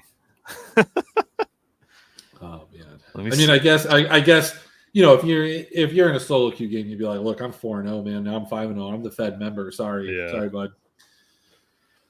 I would do it. He was on. I wonder if you can get some. Yeah, Misfits are too cheap. Like everyone's just going to be on Misfits, though, right? Do you play like Fnatic Astralis? Sure. I mean, Fnatic is. I like that for a larger field. The problem is like Fnatic is just like that. They're low kill. Yeah. Not only are they low kill, but they're like low. They're low risk. Like today, we all needed them. We all needed them just to reset. Yes, I get it. You have a clear shot at the Nexus turrets. Everybody's dead. But dude, go play the map, man. Like still recall, get some items, go get your soul, get another Baron. Like help us win like 10 grand, please. Yeah. I think Fnatic's a little too clean to pay the price. It would mostly just be like for me, it'd be like ownership, right? Like if everyone's going to be on Misfits, I want some of the other side for that leverage. You know what I'm saying? Well, for me, like if you're going to go all in on Astralis, let's say you're going to build 50, 60, 70 lineups. Yeah. And you're going to have a big chunk of those be Astralis lineups. You're going to get exposure to just about everybody. You're going to have like a handful of SK. You'll have a bunch of Excel. You'll have a ton of Misfits and a ton of Fnatic. Maybe a handful of BDS, a bunch of Rogue. Like the idea that like you have, and people do this like on 3 maxes too. When you play that dog and you get the dog right, you don't want to like waste that. Yeah. And so you spread the exposure other places, so you'll see it. And that's why on 3 maxes, like if you're playing dog, you just have a huge advantage. Like you can almost always play like the 4-3. You don't have to do the team one-off, even in the large GPP. And the reason behind that is if somebody is playing the dog, they want to go to a favorite.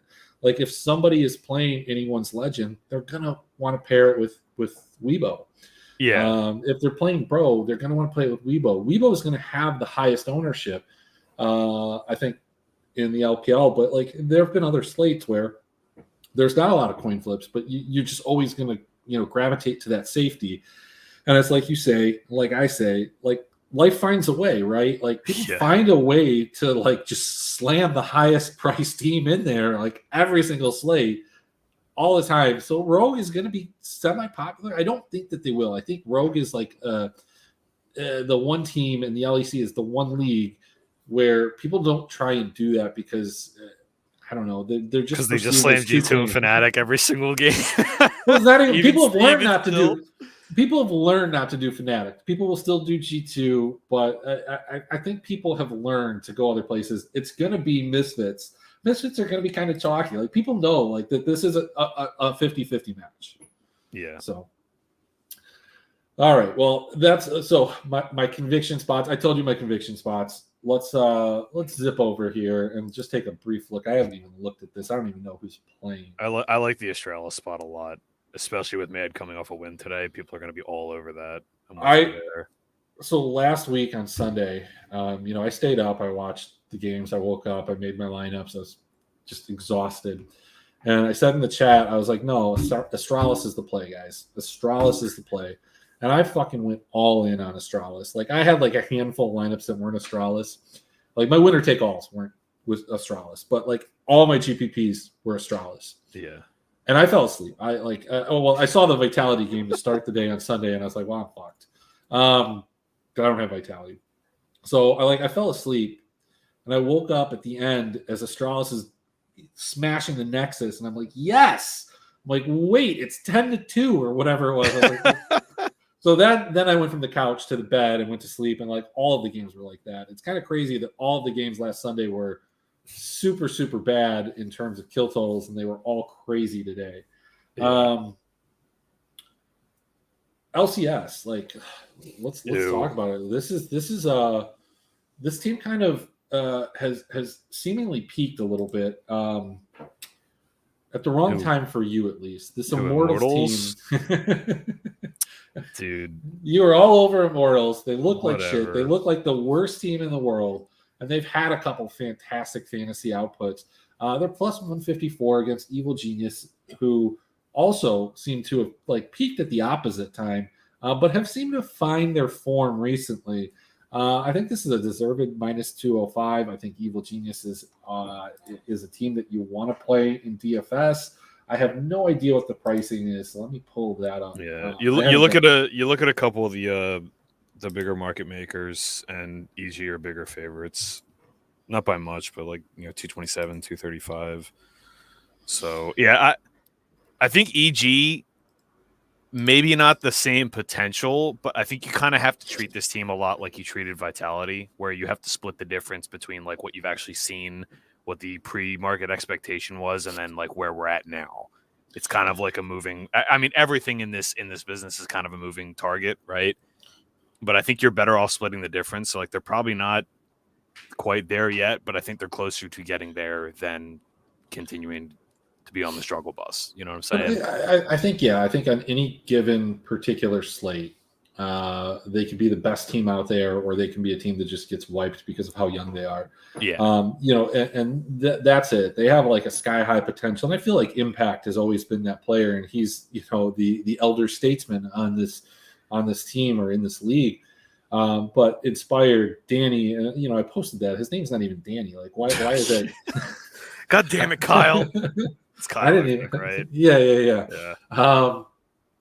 And JoJo, who looks like he's going to win Champions Queue. I think he's like up 100 on Ole.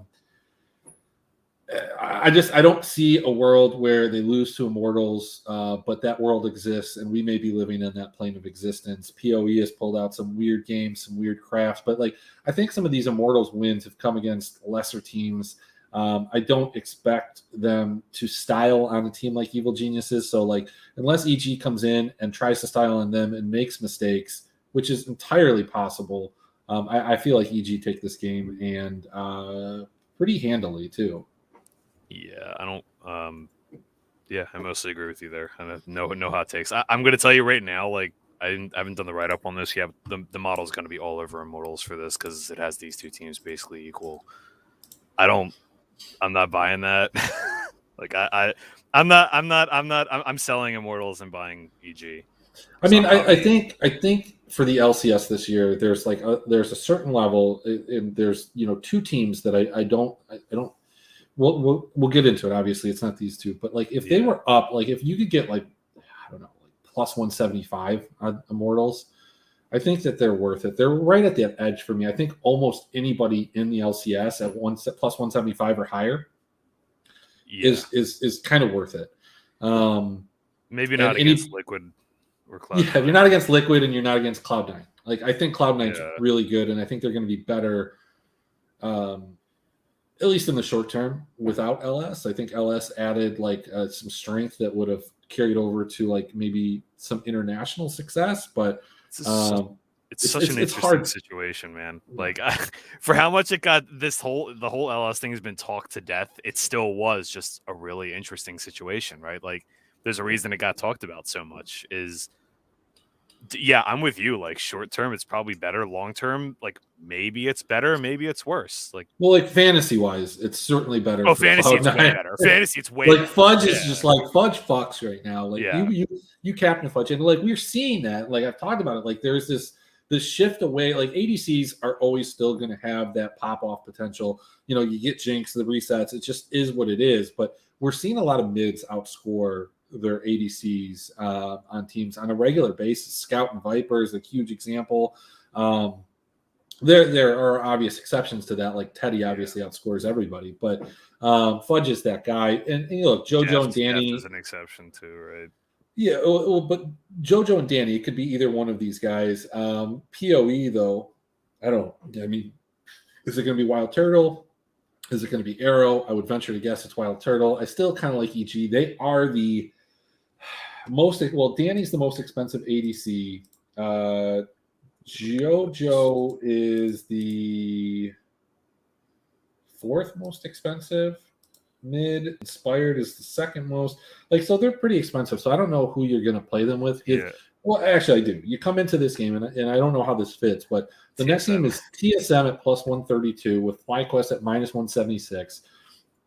Is there a bigger dumpster fire of an organization or a team right now than TSM and all of these moves that they're making? Like when they had that post that they were going to make a change, I thought you don't post that to just bench your fucking mid laner and bring takeover from your academy. Like you don't make an announcement to the announcement and have the announcement be some bullshit like that. I thought we were going to get Jensen. I thought we were going to get Jizuki. I thought we were going to get Ignar. I thought we were going to get something that would have been exciting, groundbreaking, and actually helped this team. This team's going to get absolutely smashed by FlyQuest, who outperformed in the first half of the year, but is still a significantly better team than this TSM team. Yeah, I'm off. So I try to stick to my convictions on stuff like this. It was one of the few flags I planted this offseason, but I'm out on TSM. This is a mess. This whole situation's a mess. And I mean, here's the catch with this one is that FlyQuest are playing well, but I'm almost not buying that either. Do you know what I'm saying? I just think TSM is not the team to disrupt the momentum here. That said, the way the ownership is going to play out on this slate, I might actually want I might play EG TSM on this LCS slate tomorrow. Here's the thing, like Kiado or however you say his name, Kaiduo. Yeah. Okay, let's call him Big K. Yeah, Big K has played really bad. But like Takeover is not better. Like he's not good. Like it's not like TSM Academy is not good. like it's like HLE calling up their team. It's just terrible. the word was, all of these different rumors surrounded around the Shenyi situation, and it was that he called out tactical, he did this, and then it turns out it was just punishment because he locked in a champion. Why wouldn't you just say that in the first place? Like, why is there this veil of secrecy? Because the TSM PR department is the absolute best in esports. Just absolutely incredible, man. Who do we blame for this? I don't know, but the LCS made a huge mistake in not allowing co-streams for the first couple of weeks, because I will tell you that I love watching the co-streams, whether it's like Dom or like for LCS. The juvenile humor of the double lift stream with Meteos and Sneaky can be. It is funny. It can be like, it makes you feel. Makes you feel like a kid again. It does. It really puts you back into middle school. But there's some high level analysis that's mixed in there, and then who doesn't like a good wiener joke? I mean, it is what it is, and they do it well. And then Double Lift just recently had a great hot tub stream with Lena. That was fantastic. If you didn't catch it, you should go check some clips. It was great. God, am I actually gonna bet FlyQuest? No, I'm not. Yeah. I mean, maybe go FlyQuest EG. Can you get that? I don't think you can. Well, you have to get it with a jungle captain, maybe. You could do FlyQuest EG. Jose captain. I'm looking right now.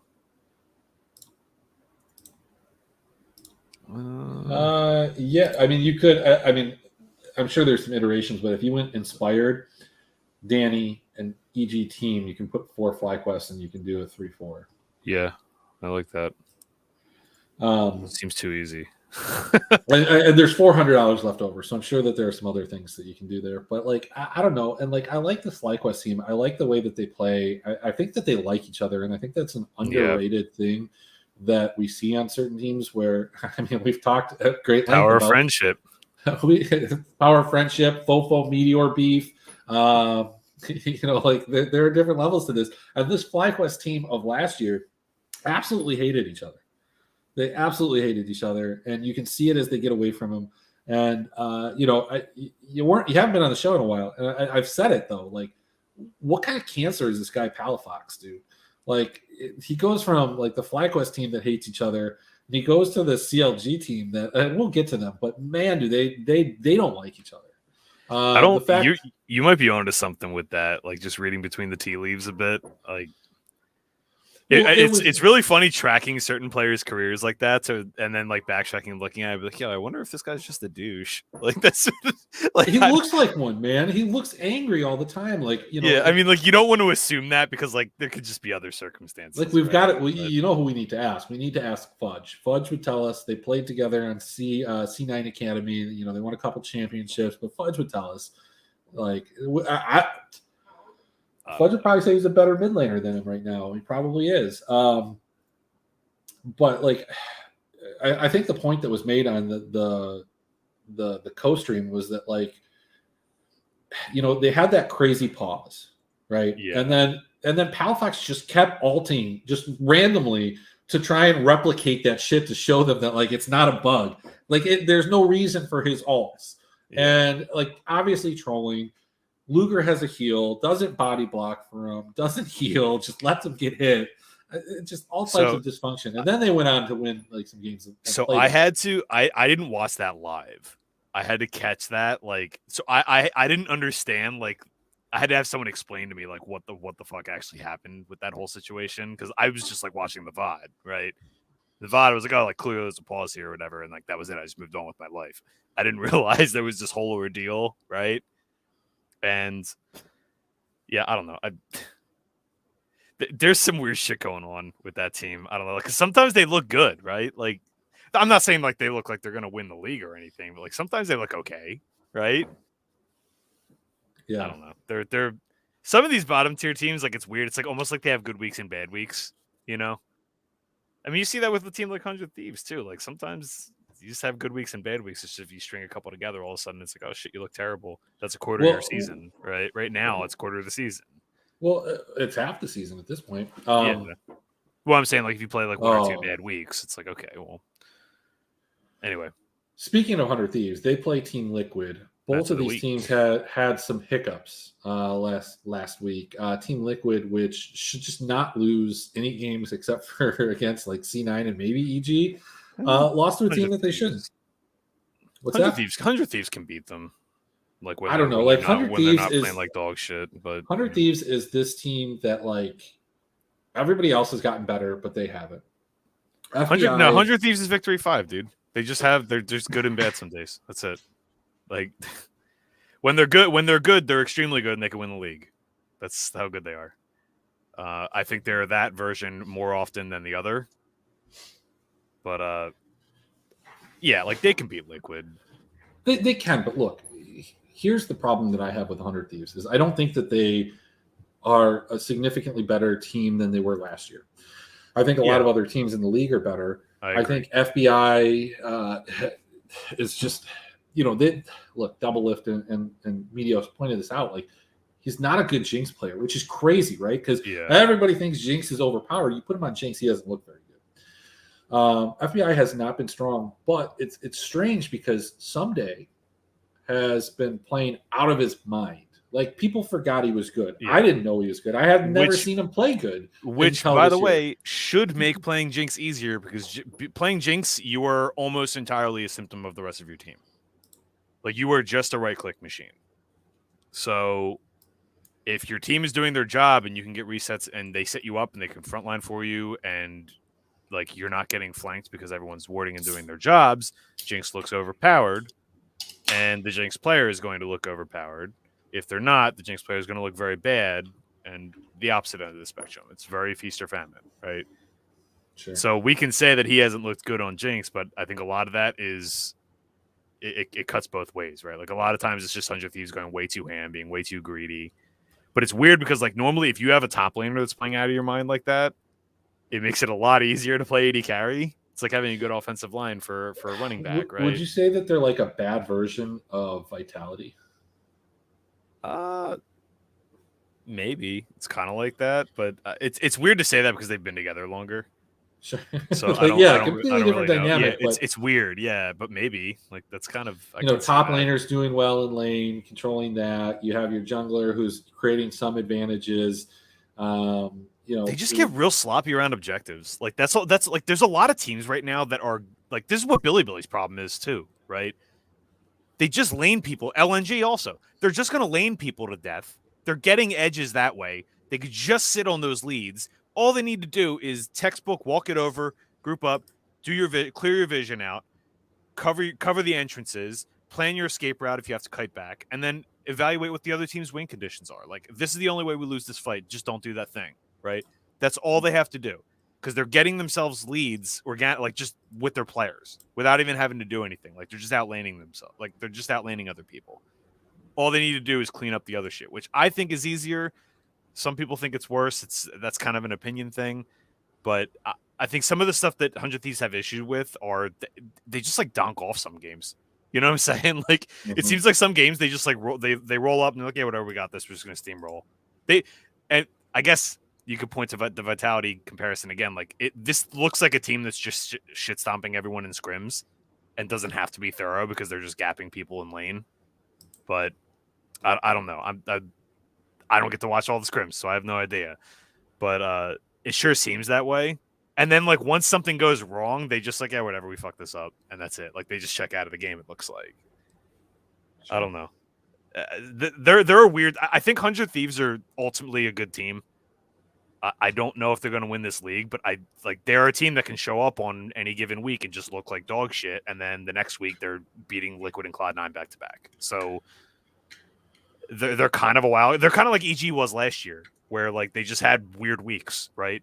They were kind of like themselves. They did this last year too. They did this all year last year, where they just had some weeks where it was like, what is going on? Yeah, they and EG like went on like runs, and then like all of a sudden they look bad, and then all of a sudden they bring in Amdaye, and then all of a sudden they look like unbeatable. Yeah, and then they look terrible, and then they just got really hot at the right time, which was, in the playoffs. And well, that's why I say like, yeah, this team is very live because they're going to make playoffs.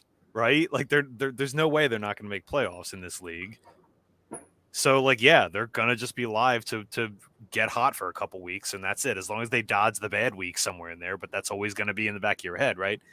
100 Thieves, don't back them as big favorites, but as in a spot like this as underdogs, I like 100 Thieves quite a bit. They're not a big enough underdog for me to bet. Yeah, I'm probably like plus 128. I'm going to stay away from that. Like I don't have that type of conviction on them. I will go to this next game. You had mentioned them, Cloud9 versus Golden Guardians. Golden Guardians at plus 205. I think it's worth a bet, but like this is probably the one rule that I wouldn't want to go to. Like I think Cloud9 is extremely good. I think Golden Guardians is the most. I don't know. Like the announcers were sucking them off, and like just. I think that they're pretty bad. And they've gotten lucky in a couple of their wins, and they should have. But on the flip side of it, they should have more wins than they do because they've thrown a couple of games that they easily had. They just have there's not a player on this team that I'm just like, wow, I think that guy's good. They're just all like meh. I mean, I think maybe Lost has looked better than I thought, but Licorice is who I thought he was. Pride Stalker is really okay. Good. Pride Stalker's really good. Blaze Olive. He's like the full catalyst for this team. Yeah, I think Blaze Olive had a really nice 1v3, but like that's just Tank Rise. It wasn't totally him. I mean, it was okay. Like I just don't think he's very great. And Ole is Ole. Like this team is a they're a 6 seed. They're missing the playoffs. I think that they just get absolutely destroyed in this game. They're plus 205. You could probably throw a quarter unit if you want, but I'm not playing them. Maybe I'll have one lineup or something like that. I just. So here's the thing with Golden Guardians, right? They look really, really good in their wins. And they've only two of their losses were like legit just blowout losses, right? It was to EG and 100 Thieves, right? Every other loss, like they've had gold leads they've had a gold lead at 20 in every game besides those two losses. Like a substantial gold lead. The only let me see. Substantial gold lead. Yeah, substantial gold lead, like anything over 1,000 at 15, anything over 1,500 at 20. They've had substantial gold leads at 20 in all but 3 games this season. Yes, so, but you almost have to take that first game out though. Yeah, when they played Cloud9, which is almost why. Well, that was not one of them. Oh, that's what I'm saying. Like that's not one of them. Like I think this team might be kind of legit. I'm not saying they're going to win the league or anything, and they have like kind of just beat up on their wins were CLG, TSM, Dignitas, and then they had like the Liquid win, which was like the surprise one, right? I think they're really in that Dignitas Immortals. I think ultimately they're going to settle into that, but I think they're not getting enough respect, if that makes sense. Like, I don't think this team's ultimately going to be like a league winner or like even. I don't think they'll even win a playoff series probably, but I do think they're being a little bit underrated right now. For what it's worth, like I do all of my modeling, it's not strength of schedule. Like I have a whole separate thing for that, but it's strictly performance against the league. Golden Guardians are like 4th by like a decent cut above 5th place, which is like EG and Immortals, right? Like it has them in 4th place right now. Like I don't necessarily think that's going to be how it shakes out, but like they're playing well right now. I think Pride Stalker and a Blazolov specifically are kind of just like 2v8ing games. So if you get a situation where like they're in a good matchup, like an advantageous situation, it's definitely live, right? So take a look at my screen. Let me look. What do we got? Look at me. Oh my God, are we doing this again? I actually, I don't like engaging with him, but I commented on something he posted yesterday because he posted something about T1.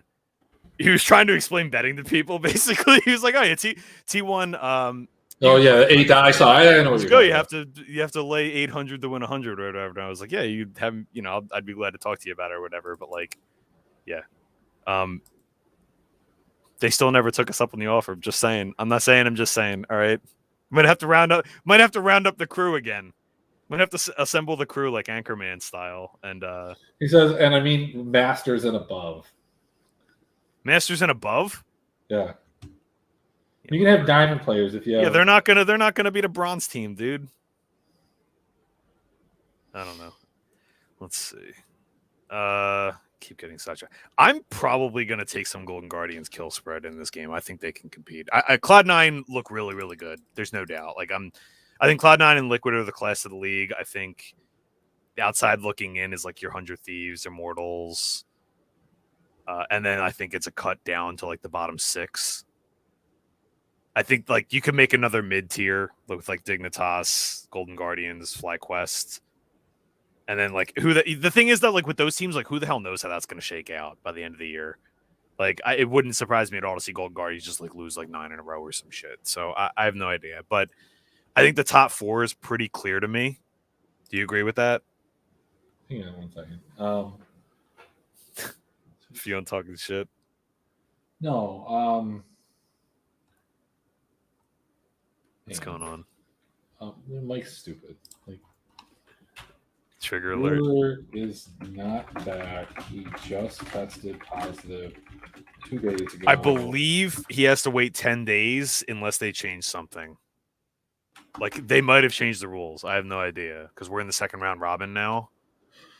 Yeah, I don't know if like the restrictions change. I don't know if they're following like local ordinances or if it's a league thing or what. So the good thing is that's the first game, so we'll get to see. Like probably 15 minutes before the game starts. Well, no, because it's 2:00. It's 2:00 lock. Oh shit for the LPL. That's right. Damn. Yeah, I don't know. I would assume he's not playing. You're probably gonna get. Ophelia's probably gonna play AD carry again. I would guess, unless they think Quid can play it better.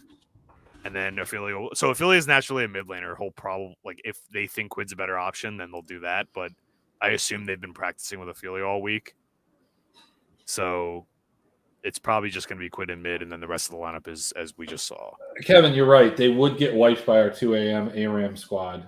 That's for sure. Like we would say, look, dude, they're all like bronze and silver, dude. People would crush them anyway. What do we got next? What's the last one? So the last game is Dignitas CLG. I think this is a coin flip. CLG plus 130. I'll take it. I'd love to play both sides of this in DFS. Like these two teams are like look. I bet the under in this one. I don't know. Like I think that CLG is just a team that is going to be surrounded by lots of kills. Either they're going to get kills or they're going to give kills. And like everybody don't like. Look, let's talk about this for real because I take a lot of hate for my contracts, love, and the motherfucker is really hard to fucking defend sometimes. Yep. But Medios points it out, and it is like he is just unfiltered aggression. Like he sees a champion. Attacks a champion. Yep. Does not think 2 steps ahead. Does not think anything else. He plays like Astralis. He plays like Selfmade does. And it's great for DFS, but he's going to have a lot of deaths. And then the other aspect of it is that he is the primary engage for the team. So a lot of people look at like all of his deaths and like he goes in and he dies. Like it's like I'm playing on fucking ARAM. On my 2 a.m. squad, but my squad's not there, so I'm playing with randoms. And I'm the engage, and then like halfway through the game, we're losing, and like I hop in, and I start typing like, "Yo, your build is bullshit. Why the fuck do you have Collector? Why are you building Sterix right now? Whatever the case is, like this is a bad build." And they're like, "Oh, you have 15 deaths. The fuck do you want me to do? I'm the Zin. Like I need to go in, and like nobody follows me up, and like." And that's the same thing. Like people don't follow his engage either because it's a bad engage or the team's just bad and not on the same page. But when it is looking good, I mean, it looks really good and they can get some significant advantages. But this team is just going to be very LGD-esque. He is very Shadow-esque. So this match it's the LCS equivalent to the Weibo LGD match, where you have 2 teams on complete opposite ends of the spectrum for like combined kills in games, like how the games play out. Dignitas quite literally have gone over what I think they've gone over 23 once this season in 9 games. Once, like in the whole game, like them and opponents. They are a slam dunk under team. But CLG are the opposite. So it's literally just like that. You have two complete opposite ends of the spectrum. So it just depends. I think it depends on how you think it's going to play out. I think Dignitas are probably going to win, and it's probably going to be fairly clean. But maybe that's a little presumptuous. I don't know. I got a 25.5 and took the under, but I projected it closer to like a 22, I think. Let me pull it up real fast. I mean, I haven't even gotten into projections for this, so Yeah. I don't even know. Let me see what I had projections for. Yeah, the thing is, like, both these teams are like insanely consistent at what they do, so it's just going to be like, which way is it going to break? CLG, I had them 27 last week if they won, but I had them 18 if they lost. So yeah, like, look, it's exactly what you said. So yeah, it's that. Yeah, so I guess we'll find out. I mean, there's a chance this loosens up and it does go over, but I'm just not sold on Dignitas. I thought River actually played his best game, and no surprise that they ended up winning. But it's like, look, Contracts gets a lot of shit, but people don't say anything about like Palafox, how bad he's looked. They're starting to. Jenkins has looked terrible. Yeah. I mean, he looked better when they won, right? Even Luger has not looked good. Puma's looked like every part of that team is not doing their job or not playing well. They're not playing well together. The same can be said about Dignitas. Like they've looked really bad too. Like these are teams that look really bad when they lose. But they look really good when they win. There's not like oh man, this team just kind of really lost and it was just this one thing. It was like, no, it was just bad from the very beginning. Yeah, Diggs in all of Diggs' losses, they've just been completely blown out for the most part. So it's like, yeah, I think you look at like who are the best players in this game. I hate to like, it's never this simple, but like that's another like kind of just like instant gut check situation. Yeah. River's the best player in this game. It's not close. Correct. Top lane's probably similar. Like Fake God's bad, Jenkins is bad. I think Blue is way better too. So,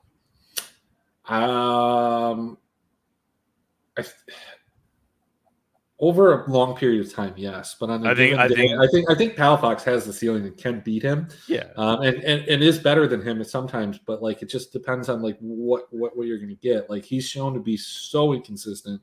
I mean, the same can be said about Contracts, but even at Contracts best, he's not better than River. Yeah. Bottom lane, I would say like Neo and Biofrost are better than Luger and Poom. Yeah. But like, I think you look at like the moving parts for Dignitas, like the moving positions, like River and Biofrost, are it's a world of difference. Yeah. I just think Dignitas, like they've looked bad in their losses, so that kind of like deflates expectations for them. Right? Yeah, Kev, I when I scored that, I was just like, holy shit! Like that was incredible. Like 0.2 points on a season long. Like that's nutty. Yeah. I had to go back and I double checked all. Yeah, that finalize that's LEC. This is the last week for LEC, right? For them. Yeah, it's me and John in two different finals. The LeBron first pick. What a troll. Ah, dude, he's smirking on the LEC too, or the LCS funny. Rather. He what does he have in the LCS? What did he first draft in the LCS? It was something stupid too, and he's just absolutely destroying. Let's see, LCS. There's one league. So John, he took Whippo and Core JJ 1 and 2, just staying true to the top lane support. Well, actually, those two, I actually like that pick. Yeah, that's a little bit better. I mean, it's the same concept as the Lebrov one, and he's 6 and 2.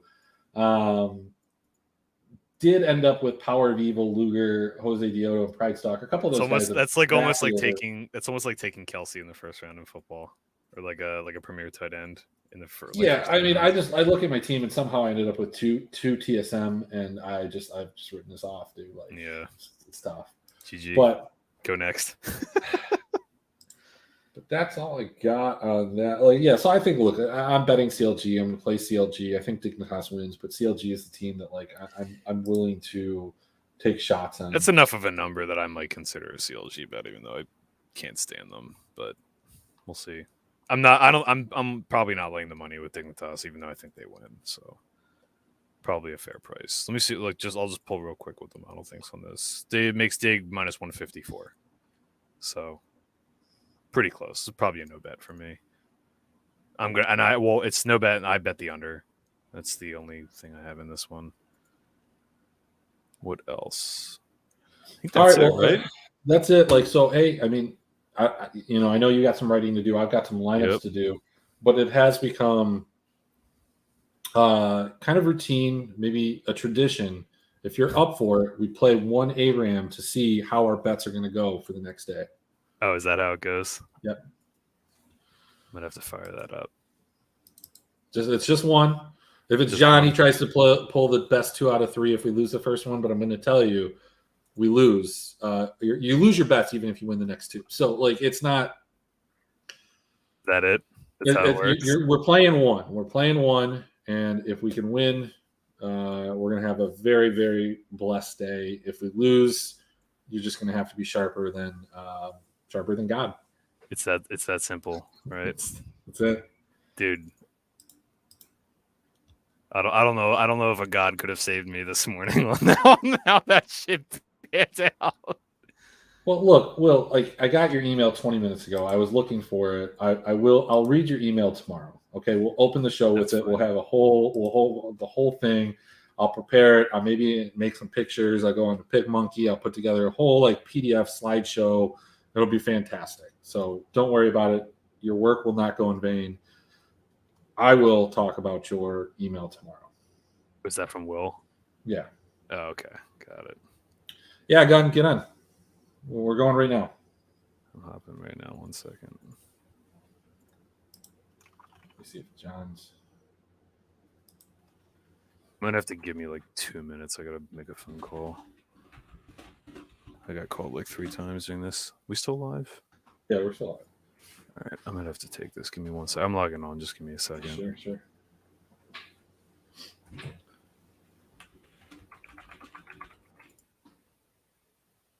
I'm going to mute real fast. Hey, you're good.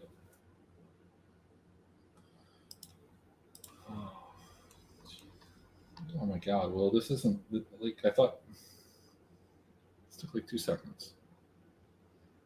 I'll do a whole thing on it though. I'll do a whole thing on it.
All right, I'm back. You got me added. My friend's listening working. Yeah, I got you. Hang on. Dude, the more I'm watching this shit, the more I hate this teleport change, dude. Like, actually hate it. Like, it's the worst. People want to talk about, like, oh man, tired of seeing Jinx and Aphelios every game. I wonder why. I wonder what could possibly be happening there. All right, look, I know. Look, I know you're going to do it. Like, and you know who I'm talking to. Just go ahead, do it. It's fine. You don't have to be on chat. Like, it's fine. Like, just do it. Like, this is for the money. It's okay. I think Kevin's going to join the ARAM. So, all right. Just take him off chat. Who uses chat, dude? I don't know. I just saw him log on. I know he's going to do it. Who uses voice chat?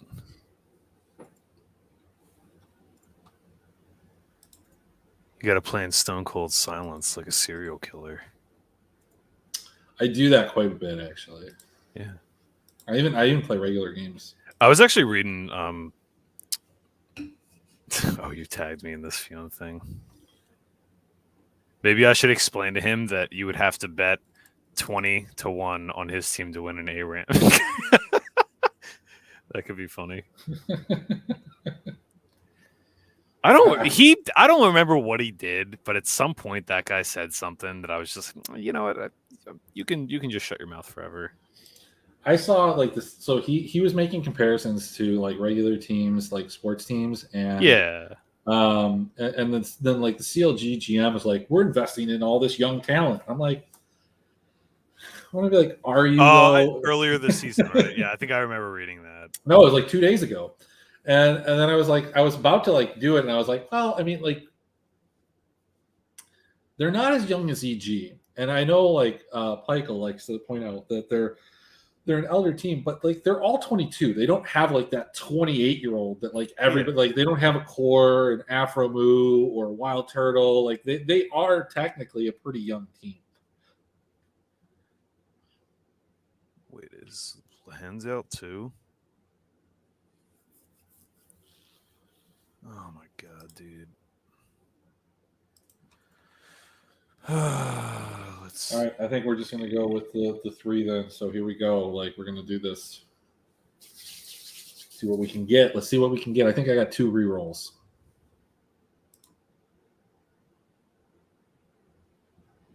What did you see about my hands? At the academy. I don't know if that. Oh, god damn, am I gonna have to fucking stay up for this? If Lehens is out, I like the Gen G spot a lot worse. I already bet the other side. I know you did.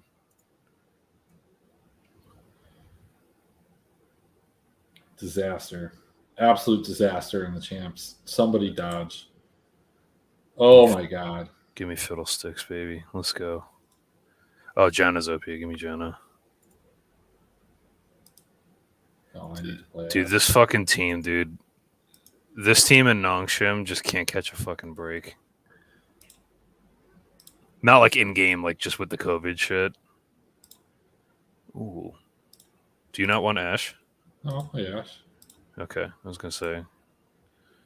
If you want Chen, I'll give you Yeah, Chen. this dude really wants to be.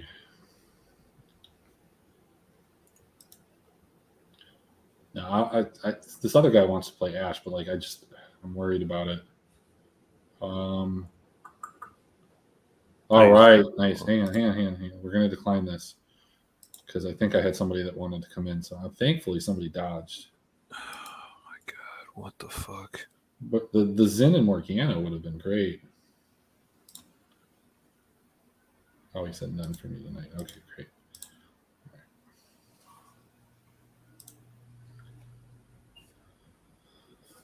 Oh man, that was not an optimal like we're gonna win all the money champion group.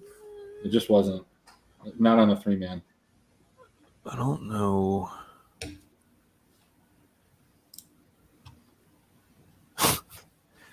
Moose is like, he's not back. He's laying pipe tonight. COVID isn't real. Oh, fuck. See my god-awful Lee Sin? No. Oh, Donger?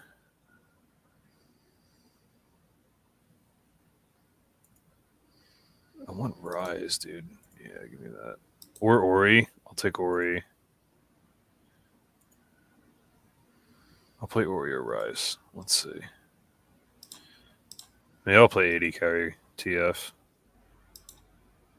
I mean, we should be okay here. Nah, I'll play Rise. The RZA. You can play Tank Rise. I'm gonna put some Wu-Tang on in honor of the RZA. Oh man, you're gonna be playing a little bit of Kindred, huh? Okay, good.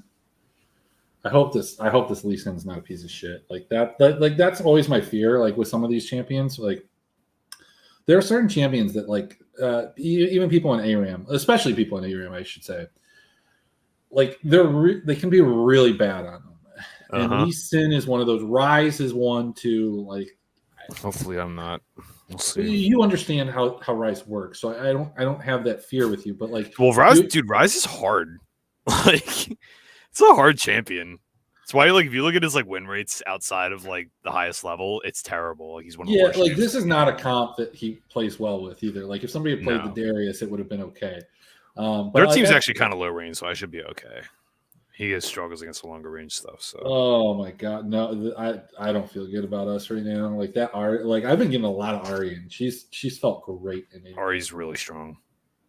It hasn't translated entirely to pro play yet, but that champ is super strong right now. I think it's coming. I think, you know what? I think people are just kind of picking it as like, oh, we need AP damage. This is next on the tier list. They're not building around it, you know, because you need to have a strong jungler to make picks and create skirmish situations with it, right? And if you're just trying to like play it as a control mage, it's less good. Like, it's okay still, but she definitely needs. You need action in the game. She needs 2 items too. Yeah, you need action to be happening in the game also. Like, people are playing it like it's Orianna or Corki or something, and you can't play it that way. You have to play it like a LeBlanc almost. I haven't gotten to really players who've been banned every game. I've actually played a fair amount this week.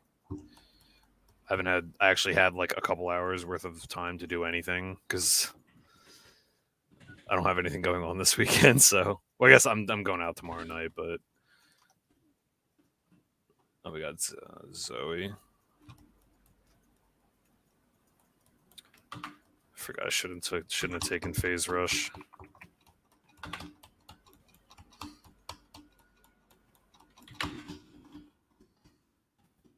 Then.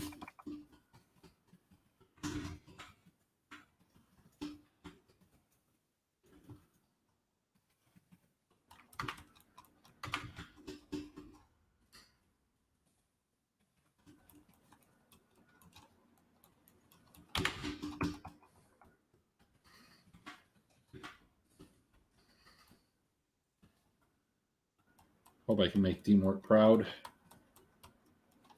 D-Mort. Me and D-Mort got to get in the real estate business.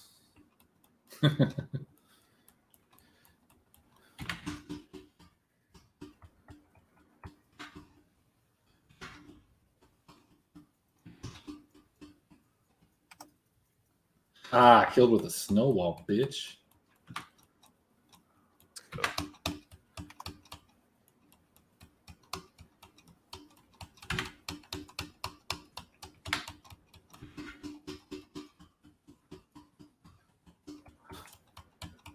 Gave it to him.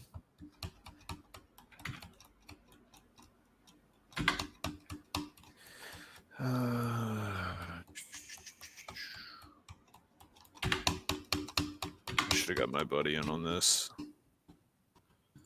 Yeah, important.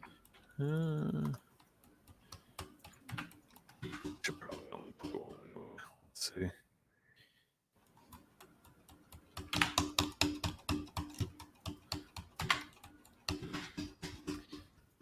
Alistair is way better when he doesn't have to play level 1.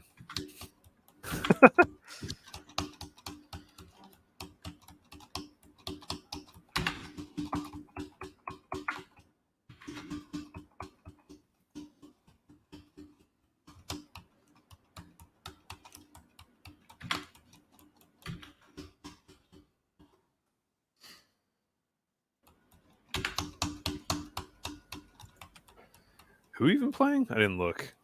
Zoe. You're on Zoe. Okay, got it. Didn't even look. Where's Ori at? Just been chilling in Fountain, waiting for Ludens, or is he AFK? The world may never know.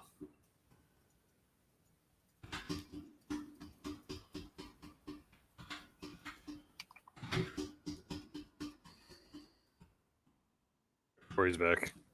He's getting boots.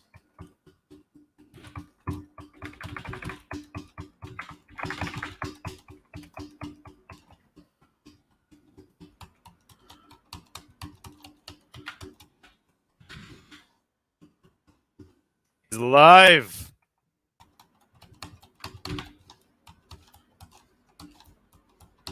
He lives. He lives. I hate this thing.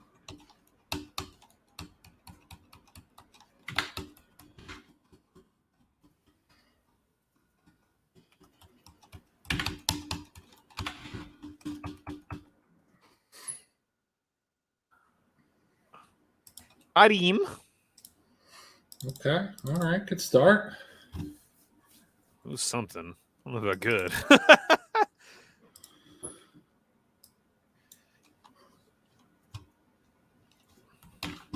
Well, I felt like this is like a time where they should really actually dominate us. Alistair's pretty rough.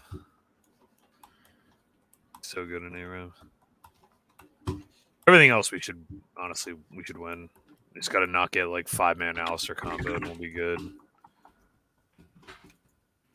I seen it. I see you.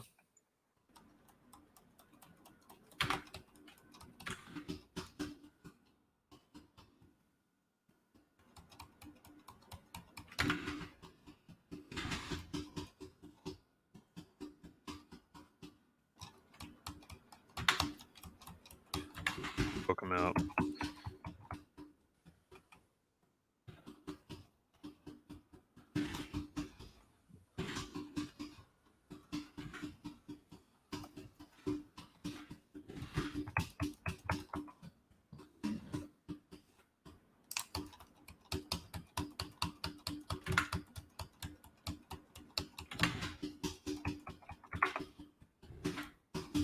Nice. All right, our Zin's good. Our Zin's good. That was one of my worries. No longer a worry. Still some problems. Damn it. Almost got him. Almost. Witches and hand grenades.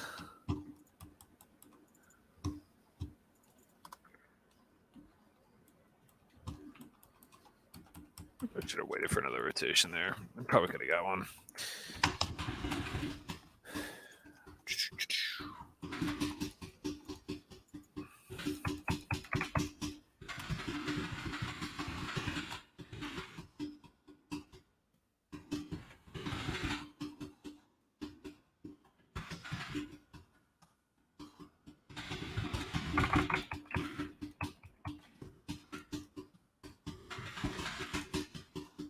There you go. Kill me. Can't kill me. Here we go.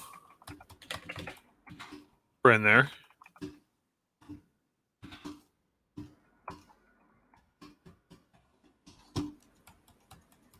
I play so little ARAM that I legit didn't know that like it's percentage based healing on the health packs. Like the lower health person should always pick it up. Oh, yeah. I had no idea. Not everybody knows that. Even people that play it a lot. I 100% didn't know that until like buddy told me about it.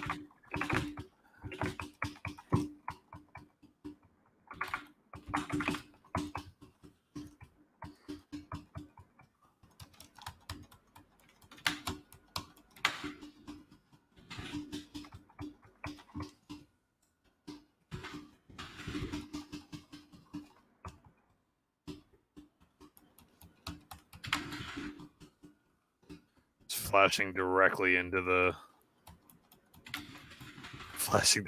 charge, trying to time the cooldown.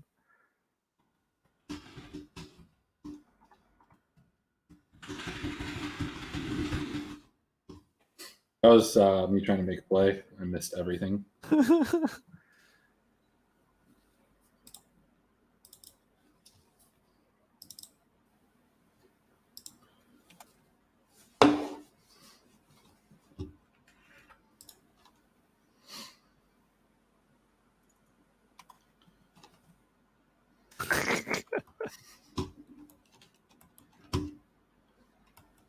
I was channeling I don't even know, badness. I'm not even gonna point to a pro player on that one. That was just awful. I was like, what are you doing? I was excited because I thought it was going to be good. Nope, it wasn't. Okay. Holy shit. It was just the E, dude. Fuck that. 5 on all, we already dogpile this shit. What could possibly go wrong with Rise ults into Alistair?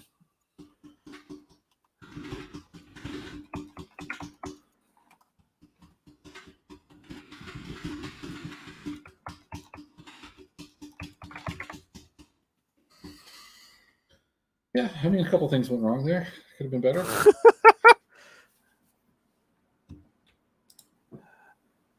The knockup chains. Oh, that's a kill. Okay. Another one.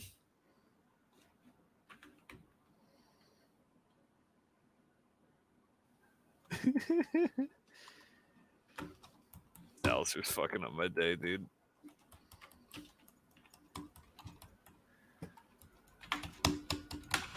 Let's see.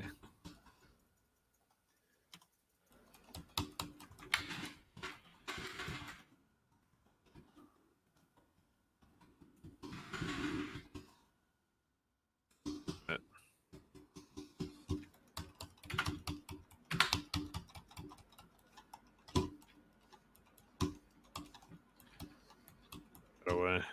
I was gonna be able to tag him with another hit though.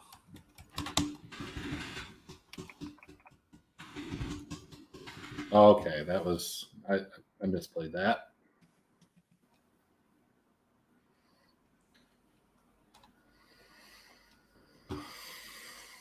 There we go. Nice alt there.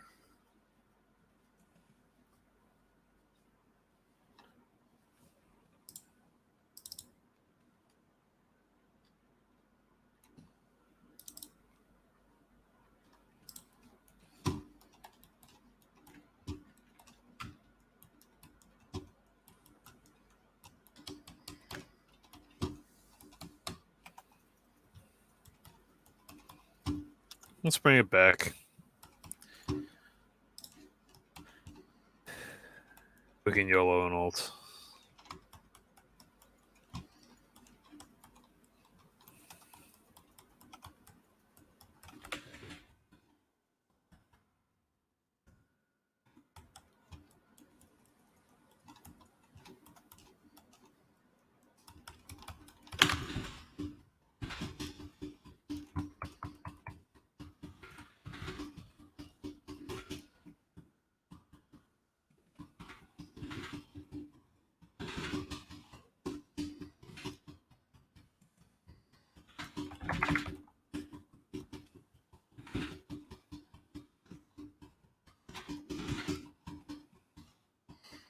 Does no damage. Alistair's so fucking busted in ARAM. He's just invincible. It's like fucking Leona, dude. Yes. Yes. Fucker is invincible.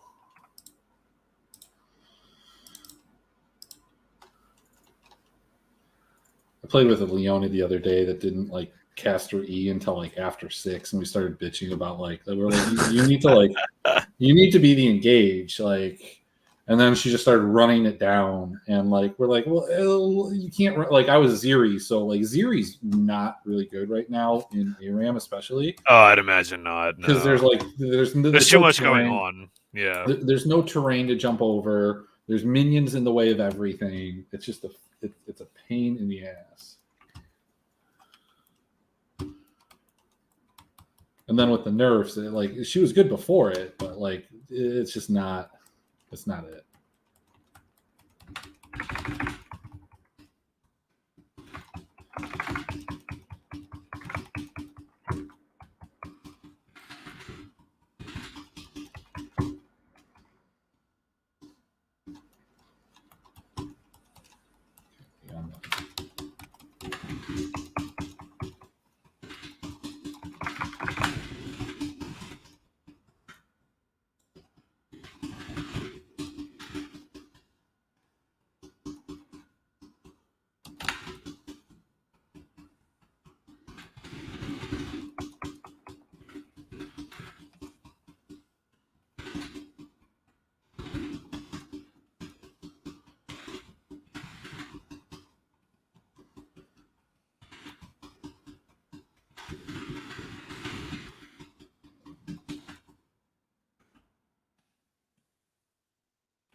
I was gonna say I kept them busy for a fair amount of time there. Mm-hmm.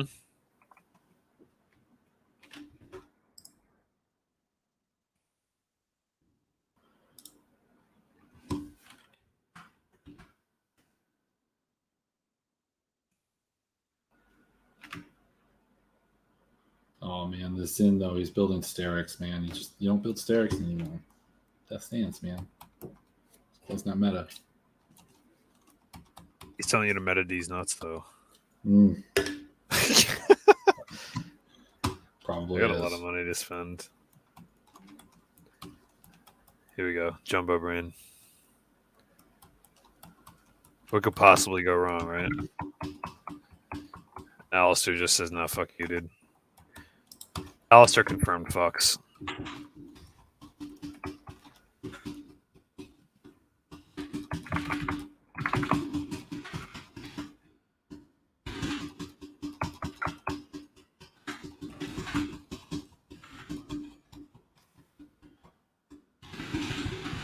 Damn.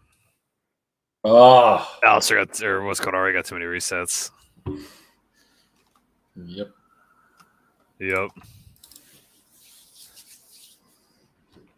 Too many resets. I put it in a charm. Yep, she's got a couple items now. She thick. He's just got nothing but like MR. She's kind of low on mana though. We can just kill her when we're up.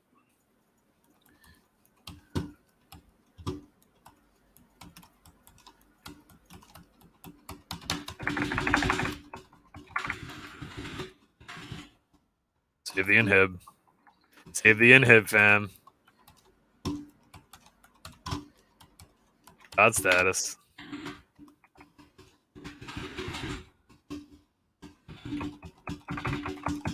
Going back on Zen.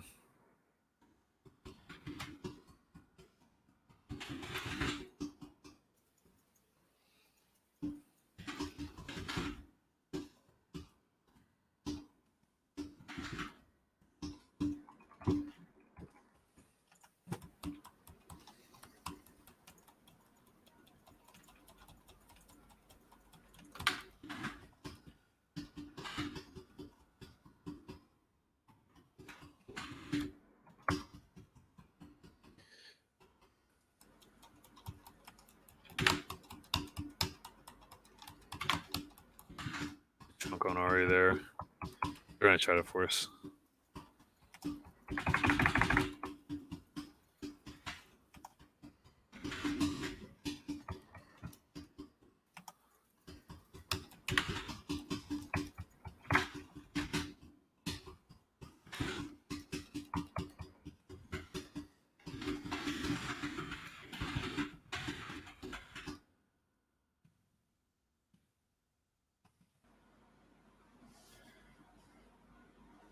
Good. There we go. Nice focus. Not there.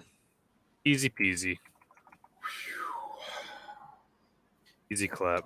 It's a big sweat. Like I know. Oh, this was a sweat. This is a sweat. When you got a lot riding on it. Shouldn't have been. But it was. We won some houses. All right. All right. We've recovered one house. Nice. All right. Well, so that's it for the show, guys. Thank you for watching, especially if you're still watching the ARAM. That's some A-level stuff there. Let's some go real ahead and get DGen this. shit, straight up. Yeah, usually it drops by about half the viewership. This one stayed a little higher. 11 of you. Appreciate it.